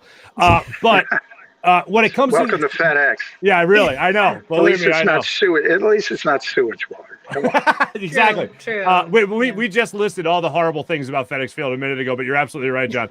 But when it comes to that defensive play, what was the difference in the second half? Was it just the defensive line getting after it, or was it a matter of some type of adjustment Jonathan Gannon made at halftime? Now, we asked Josh Sweat that. He said no adjustments. They just executed better. And as I said, they tackled better for the most part when they did complete those short passes. And there wasn't as much yards after catch. But I think, if you think about the one completion, and Nick Sirianni was talking about how hot Taylor Heineke was early in the game. The one he was about to get sacked, I think it was Derek Barnett, was all over him, unblocked. He just threw the ball up, and it's a completion. It looked like the ugliest thing you ever saw. And you start to think to yourself, oh, is this going to be one of those days? But the Eagles settled down, and he wasn't going to throw the football to the stick. So as long as you have that check down, you can rally and tackle. I think they did that better in the second half than the first half. Going back to Jalen Hurts, you mentioned his ankle. We had heard that, he went to Nick Sirianni during the game and said he was willing to do whatever it took. So is he completely healthy physically, or was that Jalen Hurts being Jalen Hurts and saying, look, I'll just push through it and make this happen and get this win? No, he's not 100% physically. The Eagles have basically taken the RPO aspect of this offense off the table the past couple of weeks. So you don't have that +1 in the running game that they like to call it. Now, it's a little bit better. I think they ran it twice only with Jalen Hurts against the Giants. So he did say to Nick Sirianni during the game, call whatever you have to call, meaning, if you have to call a quarterback run to get this win, do it. He'll get through it. But he's clearly dealing with something. The head coach admitted that. Jalen's admitted it in the past. It's not 100%. But, last week he said 2-0 is the ankle's good enough to go 2-0. Now it's good enough to go 3-0. And that's all that matters from his perspective. John, we always like to talk about character wins, and I thought this was a big character win for this team. It's nice when you put up 27, 33 points a game. It looks good for fantasy footballers out there. But to win these kind of knockdown, drag-out, bare-knuckle type fights, it's a great learning tool for what they could encounter in the second season. Yeah, it is. Anytime you play these close, the Eagles haven't had a lot of close games, really, if you think about it. And one where you're sort of wringing your hands and, say what you want about the Washington football team. They're 20 yards away from winning this game. So, anything can happen in that circumstance. If that ball's thrown a little bit better, Taylor Heinicke can maybe fit it in between Anthony Harris and Rodney McLeod. Who knows? The Washington football team might have another player or two where that play ends up. And anytime you get out of games, you have to learn how to win these close games in the NFL, especially with a young quarterback and a young head coach. And that's a process. The Eagles like to talk about their process. It's a process to learn how to win these games, these close games. So it's always positive. Mm-hmm. What has impressed you the most when it comes to the maturation process of both Nick Sirianni as a play caller and a head coach, and then Jalen Hurts as the quarterback of this team? Well, Jalen Hurts, unquestionably to me, is how calm he is. I see 10-year veterans who aren't as calm as he is when things are going wrong, or you're down 16-7 at halftime in a game that you pretty much have to win if you want to get to the playoffs. This is the first-year starting quarterback. I've always been amazed by his ability to stay so even-keeled and not be the type of quarterback who get flustered. We've seen it from the other. You've seen a Jake Fromm get flustered. You've seen a Garrett Gilbert get flustered. You've seen even a Taylor Heinicke today get flustered. You see Jalen Hurts have poor performances, poor games, poor plays, but he doesn't get flustered. It's almost weird. It's almost eerie in a little bit of a way. And then from Nick Sirianni, I think he's – I don't want to say the same thing because Nick gets upset. He's the nicest guy in the world. You see him today. He's taking extra credits. He's happy. He knows he's closing in on the playoffs. But he wasn't happy when his introductory press conference went over like a you-know-what in church in this town. He was not happy when people made a big deal of the flower thing. He was mad. He was upset. And he always calls it that Italian temper, but he's a little bit different behind the scenes than in front of the scenes. He's a really nice guy, but he's not as even-keeled as Jalen Hurts. And he's been able to use these things to not only motivate himself and his coaching staff, but also the team. And Doug did the same thing for a long time, this us versus the world type of mentality. And, everybody's making fun of us because I said this about a flower, that type of thing. He's able to use that, and the players buy into it. And I think if it works, it's great.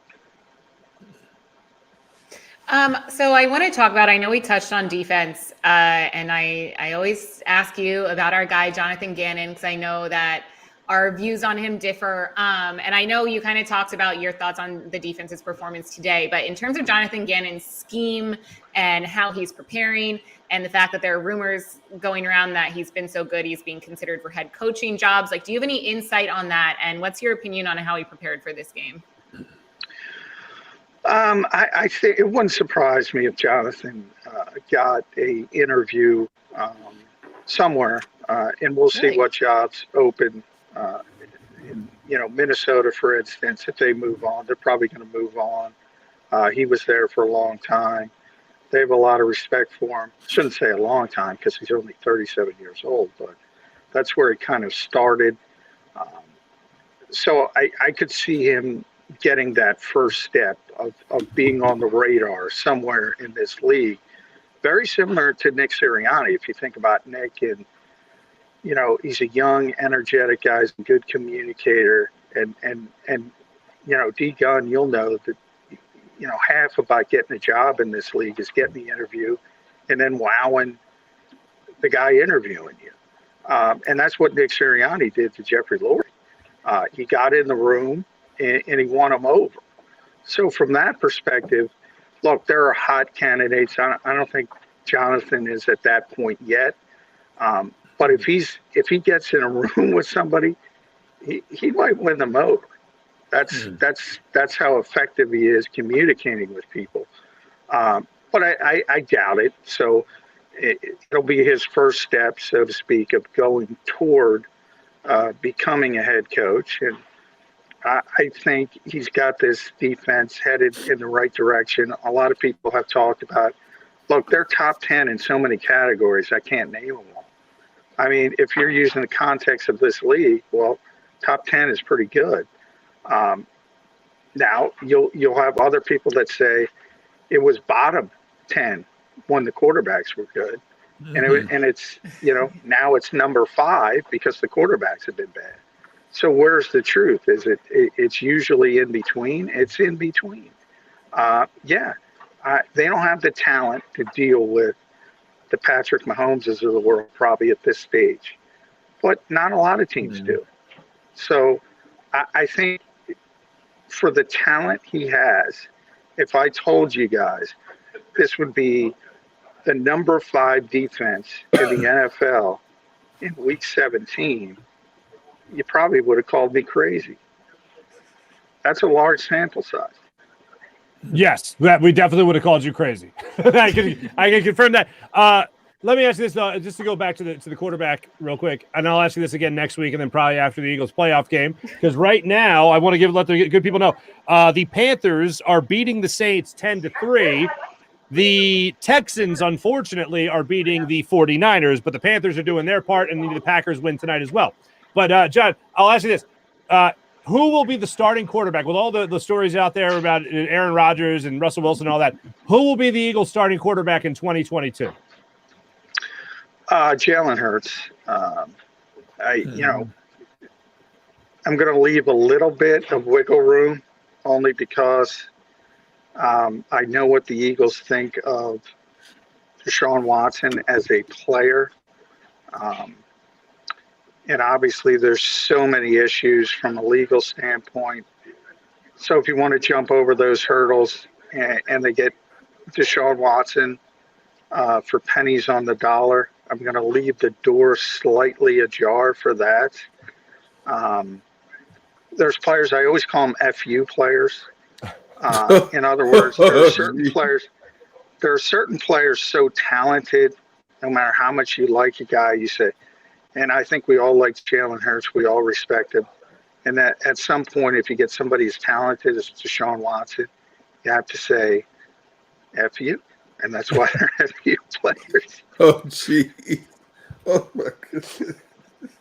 Well, I don't know if Antonio Brown is still one of those players anymore. If you saw his antics earlier, He used to be, not anymore. He used to be, and that I agree with. How do you think this plays out next week, John? Given again, the Texans right now are beating the 49ers, the Panthers are beating the Saints, so it looks like the Eagles will get one of those two things to fall into their place, and then Packers obviously facing a backup tonight against the Vikings. How do you think next week plays out against Dallas? Is that game going to matter to either team?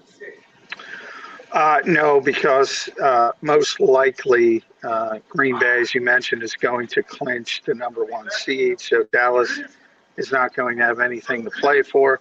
I mean, they could start doing the whole, should we look at matchups? But that's difficult. You know, would you rather be the 2, the 3, whatever? But that's kind of difficult. And from the Eagles' perspective, if they're in, you just want to rest as many as your key players as possible. And get them as healthy as possible, because whomever you play, you're up against. This is where we get some answers when it comes to the defense, Devin, because they're going to face a good quarterback in the first round of the playoffs. Yeah, John, and that terrifies me. Yeah, John, I'm of the belief that if the Eagles do get in tonight and they still have an opportunity to jockey seating one position, move into the number 6 hole, and whether Dallas wins or loses, or more importantly, if Dallas wins, they're still in that tie, that Bermuda Triangle tie with the Rams and Tampa Bay, and, you know, trying to jockey for seeding if they can't catch Green Bay. I still think that game next week has some significance for both teams. And if that's the case, my biggest concern is they can move that doggone game to Sunday night. That's the last thing I want to happen, is to have that game moved to Sunday night. Yeah, I'm with you. That we were talking about that. That's a worst case scenario. Sunday night game. Yeah, we don't want any part of that. So I'm hoping, and I think the Eagles will clinch tonight, because obviously, you know, Minnesota barely had a chance with Kirk Cousins. They have no chance with the backup quarterback. So that part's going to happen.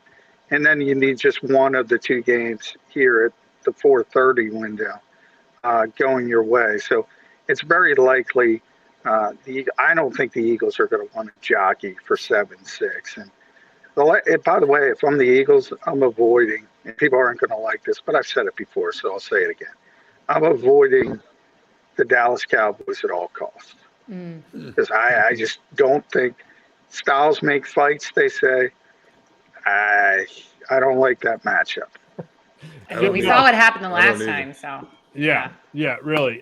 John, last one, real quick. How close to 100%, just real quick, how close to 100% is Jordan Howard in being healthy? True.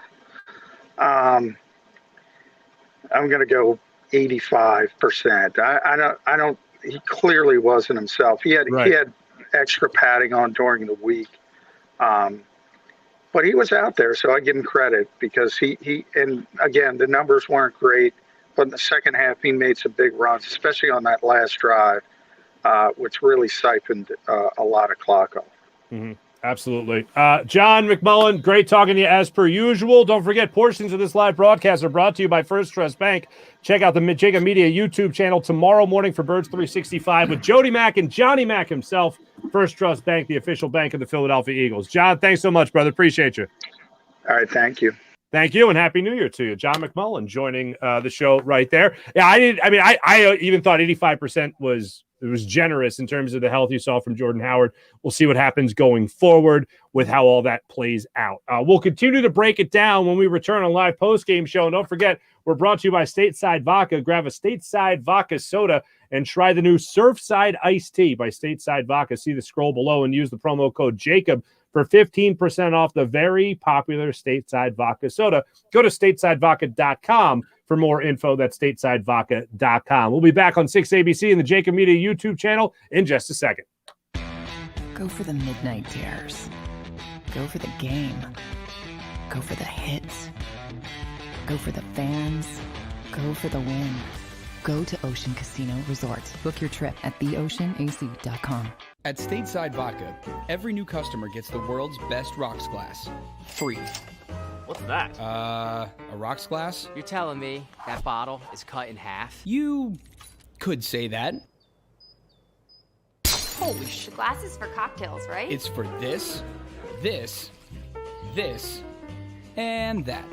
Is the length of the glass equal to your... You betcha. But is it made out of... Glass? Yeah, okay, but is the rib... Smooth? Will you stop doing... That? I'm the professional here. And you're telling me I can get one of these glasses for free? That's right. 1 free rocks glass per customer with each first-time purchase of stateside vodka. All from the company that's highly awarded. 0 carbs, 0 sugar, and deliciously tasting vodka. So good, it just disappears.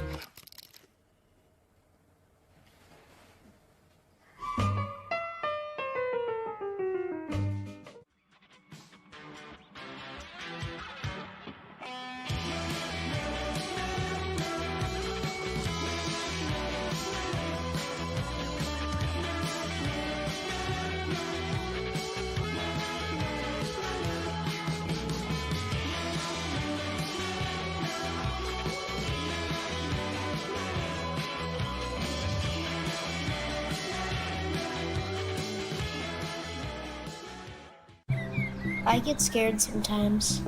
Of a lot of things. Joining in, Decisions, the dark. the dark. But I once heard someone say, But as I always say, it's okay to be afraid as long as you face the fear. and keep moving forward. Wherever you are in life, count on the name trusted in insurance for over 80 years. Independence Blue Cross. Go for the midnight dares. Go for the game. Go for the hits. Go for the fans. Go for the win. Go to Ocean Casino Resort. Book your trip at theoceanac.com. The live postgame show is powered by IBEW Local 98.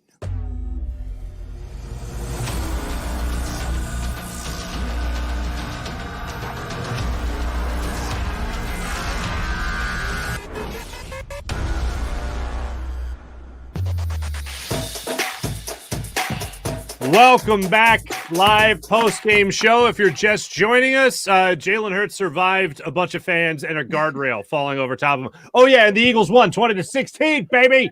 So there you go. Eagles right now, I just want to give a quick update on this score. It is now Panthers 10, Saints 6.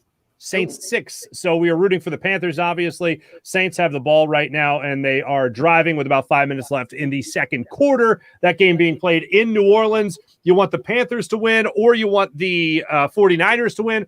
49ers are trailing 7-3 right now at halftime to the Houston Texans, the lowly Texans. And then you want the Packers to beat the Vikings tonight. You do that, the Eagles lock up a playoff spot. How about that in the first year of Jalen Hurts and the Nick Sirianni era? And, you know, for that matter, let's throw him in. Devin, I know I don't want to say this just to make you angry, but the Nick Sirianni, Jalen Hurts, and Jonathan Gannon era in Philadelphia. Why? No. Jonathan Gannon's becoming a trigger word for me very quickly. Yeah, there you go. There you go. Well, how about this? Put this feather in your cap. Gunner, our friend Devin here, can put this feather in her cap. That's a very interesting thing. According to John McMullen, now we didn't hear the cut. But for anybody, and I know there's people in our chat that obviously really don't like Jonathan Gannon either. Right, they're my people. They're your people. They're your people. After the game, Josh Sweat was asked, hey, what was the difference in the second half? Major coaching adjustments? Was your coach a genius? Or were you guys just dominating? And Josh Sweat's answer was, no adjustments. We just, performed our jobs. We did our jobs.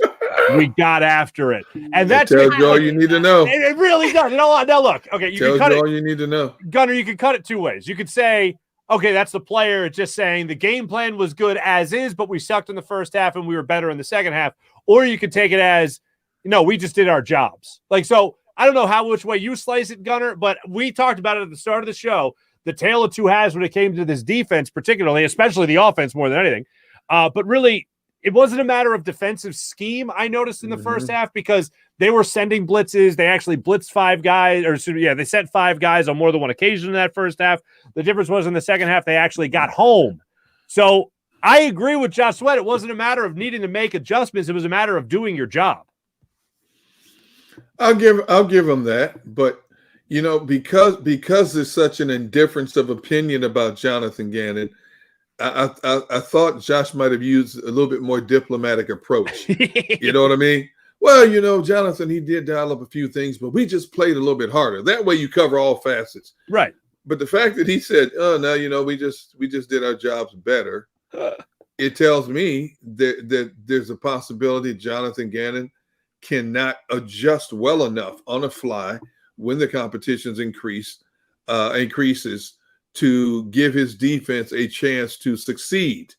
And if that is indeed the case, we've got a major problem, and the Eagles won't be in the playoffs very long.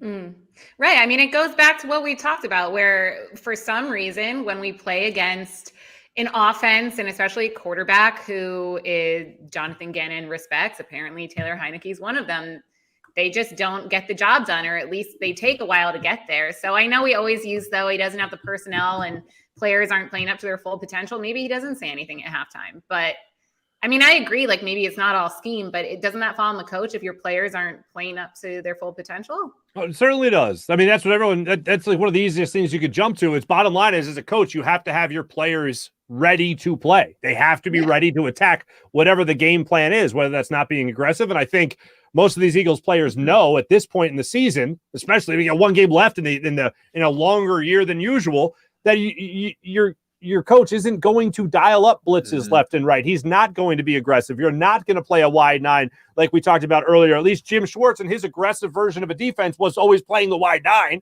Unless you do that, there's no overhaul of the defense coming. So look, I give Jonathan Gannon credit for this. The game plan was a good game plan going into this game. The players didn't execute, and that's the other way you can look at it from Josh Sweat. Gunnar, I absolutely agree. Could Sweat have given us a little bit more coach speak and say, "Oh no, yeah, Jonathan Gannon, he really got in our ear at halftime and whatever, and he made sure that we corrected what we weren't doing properly in the first half." But no, he was like, "Yeah, no adjustments. We just basically sucked in the first half. In the second half, we got after it." And the other thing that's real quick that is interesting, and I'll go back to this point. I saw a lot more screens in the second half. At least that's what it seemed like from the Washington football team than I did in the first half.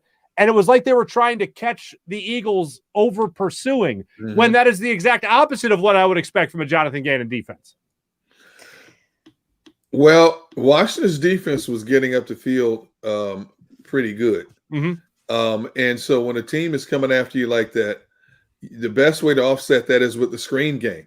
And you looked at both teams. Both teams try to utilize the screen game today. The Eagles worked a little bit better than Washington. I love the fact that the Eagles snuffed out a number of Washington plays, especially in the final quarter. You had guys getting their hands up, batting passes down. And then I think it was I can't remember if it was Sweat or Avery coming off the edge there at one point in the final moments of the game. And he got his hands up to the point where he didn't bat it down, but he altered Heineke's line of sight to the receiver out in the flats, and that pass fell incomplete. So the Eagles had better recognition at it than Washington did in that regard. But that's the perfect way to neutralize an attacking defense. I hate to say it, but this Eagles defense is not much of an attacking defense. It really isn't. It's more like a sit and wait type defense. And that's how you get in trouble in the National Football League. You're allowing the opposition to control the clock, beat you underneath, move the chains. And if they put points on the board, that puts more pressure on your offense to come back and answer them in that regard. So there's so many different areas. I think Jonathan Gannon's defense could be a lot better. And, Devin, we talked about, Gannon, not Gannon saying it, but what we believe is the Eagles don't have the right personnel to do some of the things that he wants to do. I would say maybe at the linebacking position yet, but when you look at the guys in the trenches and the guys in the back end, you have enough veteran talent back there and in the trenches to be able to play some games. You have Anthony Harris back there who's been around the league a while, Rodney McLeod, Steve Nelson, Darius Slay. You look at in the trenches, you just gave Josh Sweat a new contract. Javon Hargrave, Fletcher Cox are really good at collapsing the pocket in the middle and not giving quarterbacks much of a throwing lane or the opportunity to get outside in a lot of ways as well. So I do think that you have enough pieces already in the house to do a lot more damage. it drives me nuts, from a fan perspective, to sit back and see your defense run the same thing over and over again. When you see so many different teams out there that try to play a lot of mind games with offenses, and for it being week 17 and we're still seeing basically the same thing is mind-boggling and frustrating from a fan perspective. Yeah, I mean, I'm laughing because there's a comment that is relatable. Jeremiah said, I don't know how to feel about Gannon. He gives me panic attacks, but you can't argue with results. And I mean, I guess that's kind of true. Like, we have won the last 3 games. So, like, yeah, a win's a win, but how much of that is on Gannon? That's not necessarily saying that the defense got that win. I think it's also the offense performing and scoring. So I don't know, but I do get you're saying we do have extremely talented players. I think linebacker position, in my opinion, is still the biggest need. And I still am an advocate to draft all young defensive talent, maybe a wide receiver in the first round, but who knows? Mm-hmm. Certainly. I will say this. I think we've all been on the same page. I don't think the Eagles are going to they're going to have 3 first-round picks, but I don't think they're going to make 3 first-round selections. I mean, that's a lot of money to tie up, but whatever they end up doing in that first round, I do hope it is still on the defensive side of the football more so than anything, really. What it does, I will say this about the defense, and it's just get away from scheme for a second, get away from Jonathan Gannon for a second. Gunnar, I know you made the demarcation earlier in the season about Fletcher Cox all of a sudden playing at a much higher level than what he had prior in the first maybe 6 or 7 games of the season. I would make the line of demarcation that Raiders game. I know Fletcher Cox after the game came out and said it wasn't his job to talk to the defensive coordinator and talk to him about scheme and talk to him about that. Yet he's a leader. And he said, I'm a leader. I'm supposed to be a leader. But I thought a leader's job was also to talk to the defensive coordinator. Now, according to Jonathan Gannon, they did have a little chat. They did have a little conversation. And I don't know if that was a way of Jonathan Gannon trying to reach his marquee defensive player like Fletcher Cox and trying to motivate him in that conversation. Like, hey, look, your legacy is sown here because you won a Super Bowl. But now you have a chance to elongate that with some other guys on the defensive line. Guys like Josh Sweat. Guys like Derek Barnett. Guys like Milton Williams, for instance, coming in here. You have a chance to make your legacy go on for another generation of player. Maybe kick it up to that next gear and get this defensive line going again. Since then, I've noticed a very different Fletcher Cox. I don't know if that conversation was had in that tone, but I know a conversation was had. And all I know is after that conversation, Fletcher Cox has played better. Josh Sweat has played better. Jannard Avery has even played better. Like, to me, this defense has changed a lot. Not in terms of scheme, but just in terms of the way the defensive line has played from that point till now. And I don't know if that's Jonathan Gannon schematically being a good coach or Jonathan Gannon motivating being a good coach, being able to reach players when maybe you might, when a lesser coach might have lost them. And I think that's definitely a feather Jonathan Gannon can put in his cap. I don't disagree with you, but when you play the type of competition the Eagles have played over the past month or so, I want to see more of a dominant performance. You don't take anybody lightly in the National Football League, but there is a separation between good, mediocre, and bad. And the Eagles, when you look at some of the teams they face, they should have dominated, and they don't. It's like they let teams hang around just to keep it entertaining. And that's a bad formula, man. When you get to big-time football games, that's a bad formula because overall this Eagles team is not good enough to overlook anybody. This team is not good enough overall talent-wise where you can make an abundance of mistakes and overcome them. I mean, we're riding that holy grail right now because they're 2 games over 500. They're winning games.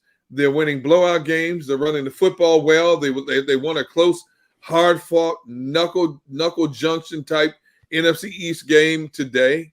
But, again, when you take a step up in competition, those kind of flaws could come back and bite you somewhere.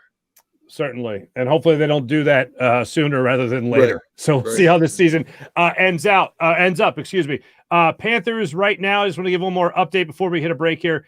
Panthers right now still 10-6 over the Saints with a minute 53 remaining in the second half. Rooting for the Panthers to win that game over the Saints. Saints have the ball right now. They just got the ball off a punt. So there you go. We're going to be right back and give you our game balls coming up here in just a second on Live Postgame Show.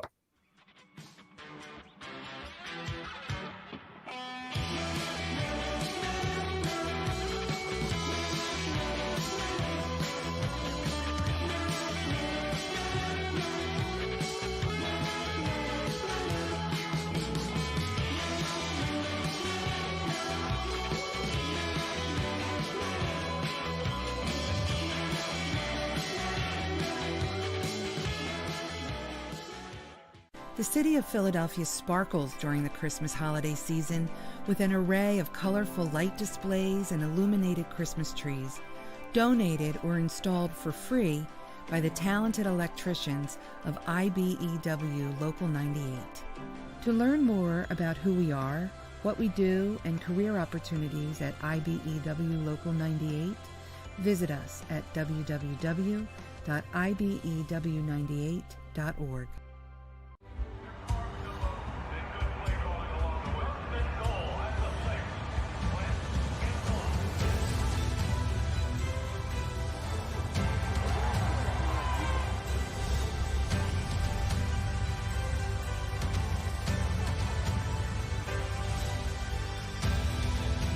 Field of life, First Trust Bank is there for you.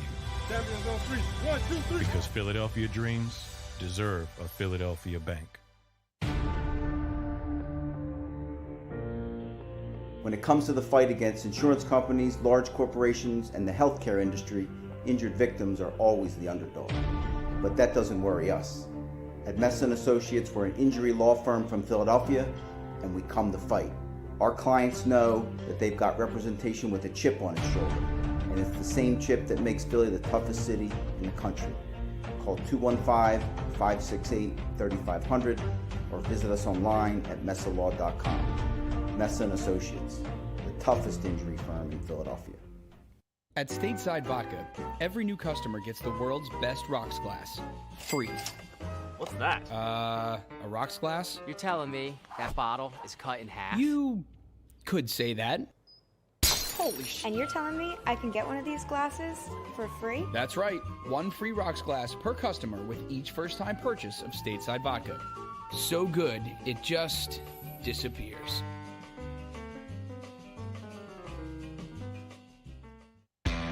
Go for the midnight dares. Go for the game. Go for the hits. Go for the fans. Go for the win. Go to Ocean Casino Resort. Book your trip at theoceanac.com.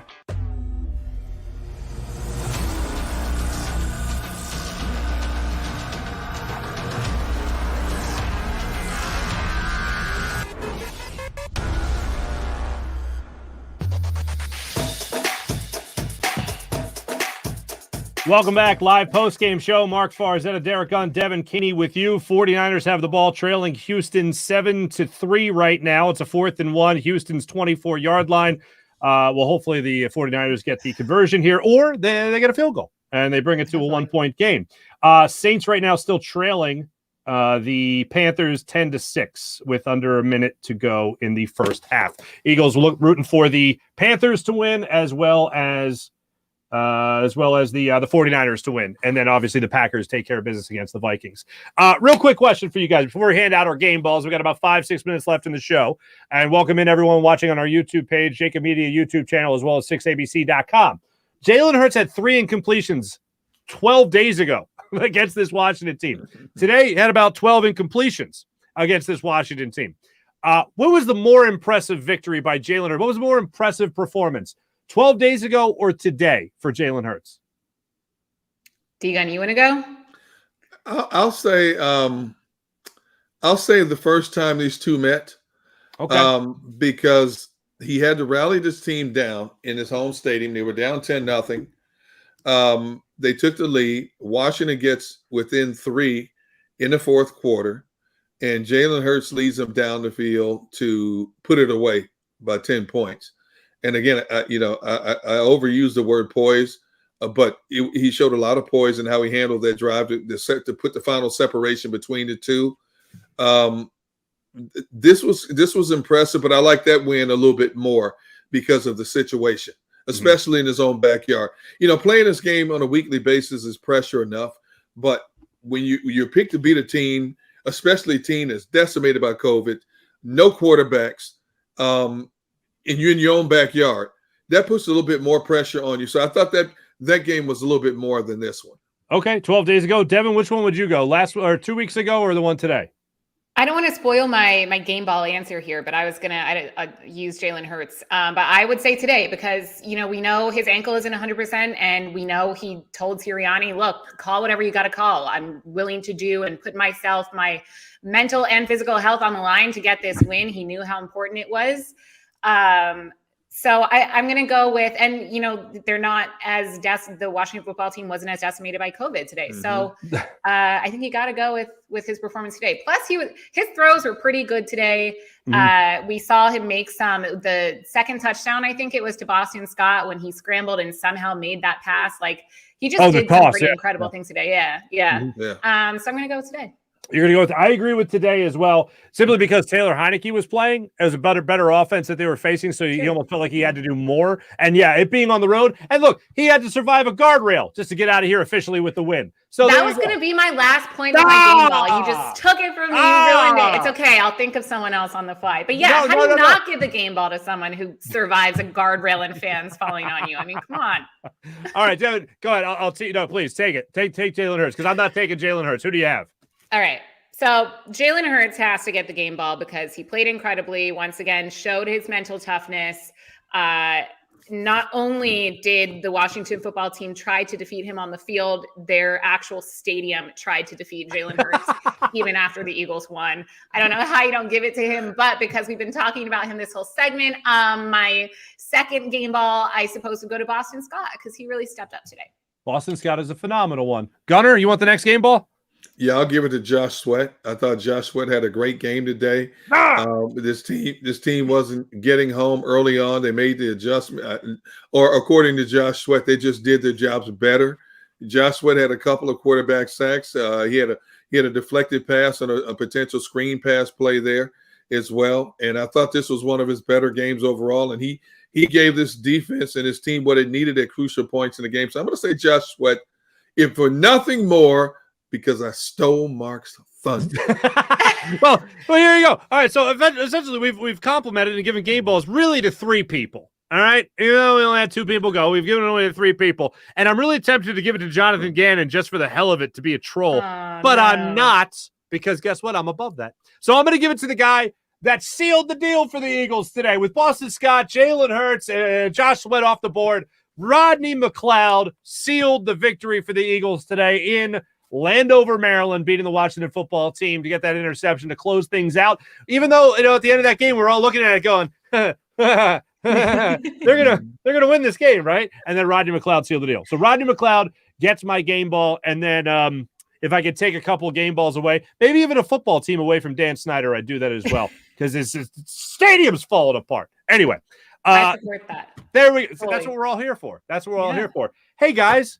Happy New Year to you, by the way. Same to you guys. Happy New Year. Happy New Year. Can I just say, Deegan, I'm sad you didn't do the whole break off the crown and spread it around to everyone for today's game ball. I still haven't gotten that clip, by the way. I think they're withholding it from me because they don't want me to slander you on Twitter. But I'm disappointed. I wanted another moment. You'll never see it. Never, ever, never, ever. Ever. Xander, if you're watching this, our producer, I need that clip. So Xander, we go way back. You know the deal. Don't do it, Xander. I got people watching you. He'll do it. Don't worry. But yeah, Happy New Year's, guys. Same to you guys. I need one more ever. Forever. I'm sorry, Miss Kaney. Ooh, I am. Anyway, so Devin wanted me to sing, so I sang. Everyone, thanks for watching on the JAKIB Media YouTube channel as well as 6abc.com. We'll be back with you guys following Eagles, hopefully beating the brakes off the Dallas Cowboys next week after their, what did we say? Hopefully not flex to a Sunday night game because that last week of the season, anything can happen, baby. So we'll see what happens. But thanks for watching. Thanks for taking in the show, everybody. Much appreciated. For Devin Caney, for Derek Gunn, Xander Krause, who produced the show, thank you so much for joining us here on the JAKIB Media YouTube channel and 6abc.com. We are exclusively presented by Ocean Casino Resort. Book your summer of 2022 weekend at Ocean Casino. Book it now. Go for the live shows. Go for the win. It will be a spectacular summer of 2022 at Ocean Casino Resort. Have a great week, everybody. Talk to you next week. Go for the midnight dares. Go for the game. Go for the hits. Go for the fans. Go for the win. Go to Ocean Casino Resort. Book your trip at theoceanac.com.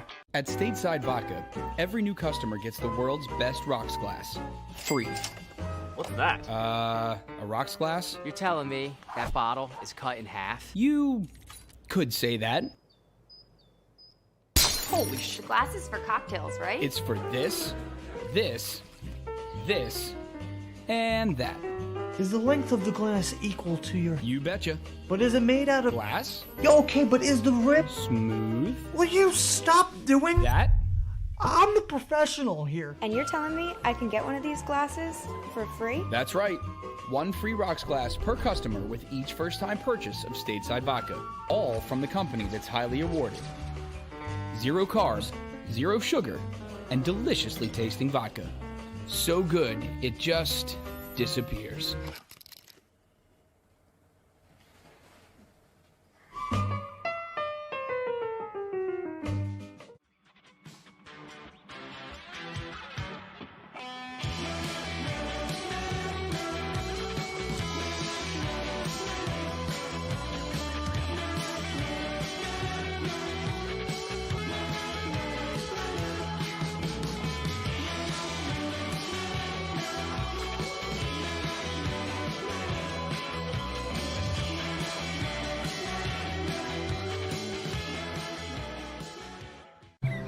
I get scared sometimes.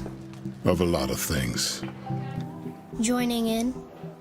Decisions. The dark. The dark. But I once heard someone say, But as I always say, it's okay to be afraid. as long as you face the fear. And keep moving forward. Wherever you are in life, count on the name trusted in insurance for over 80 years. Independence Blue Cross.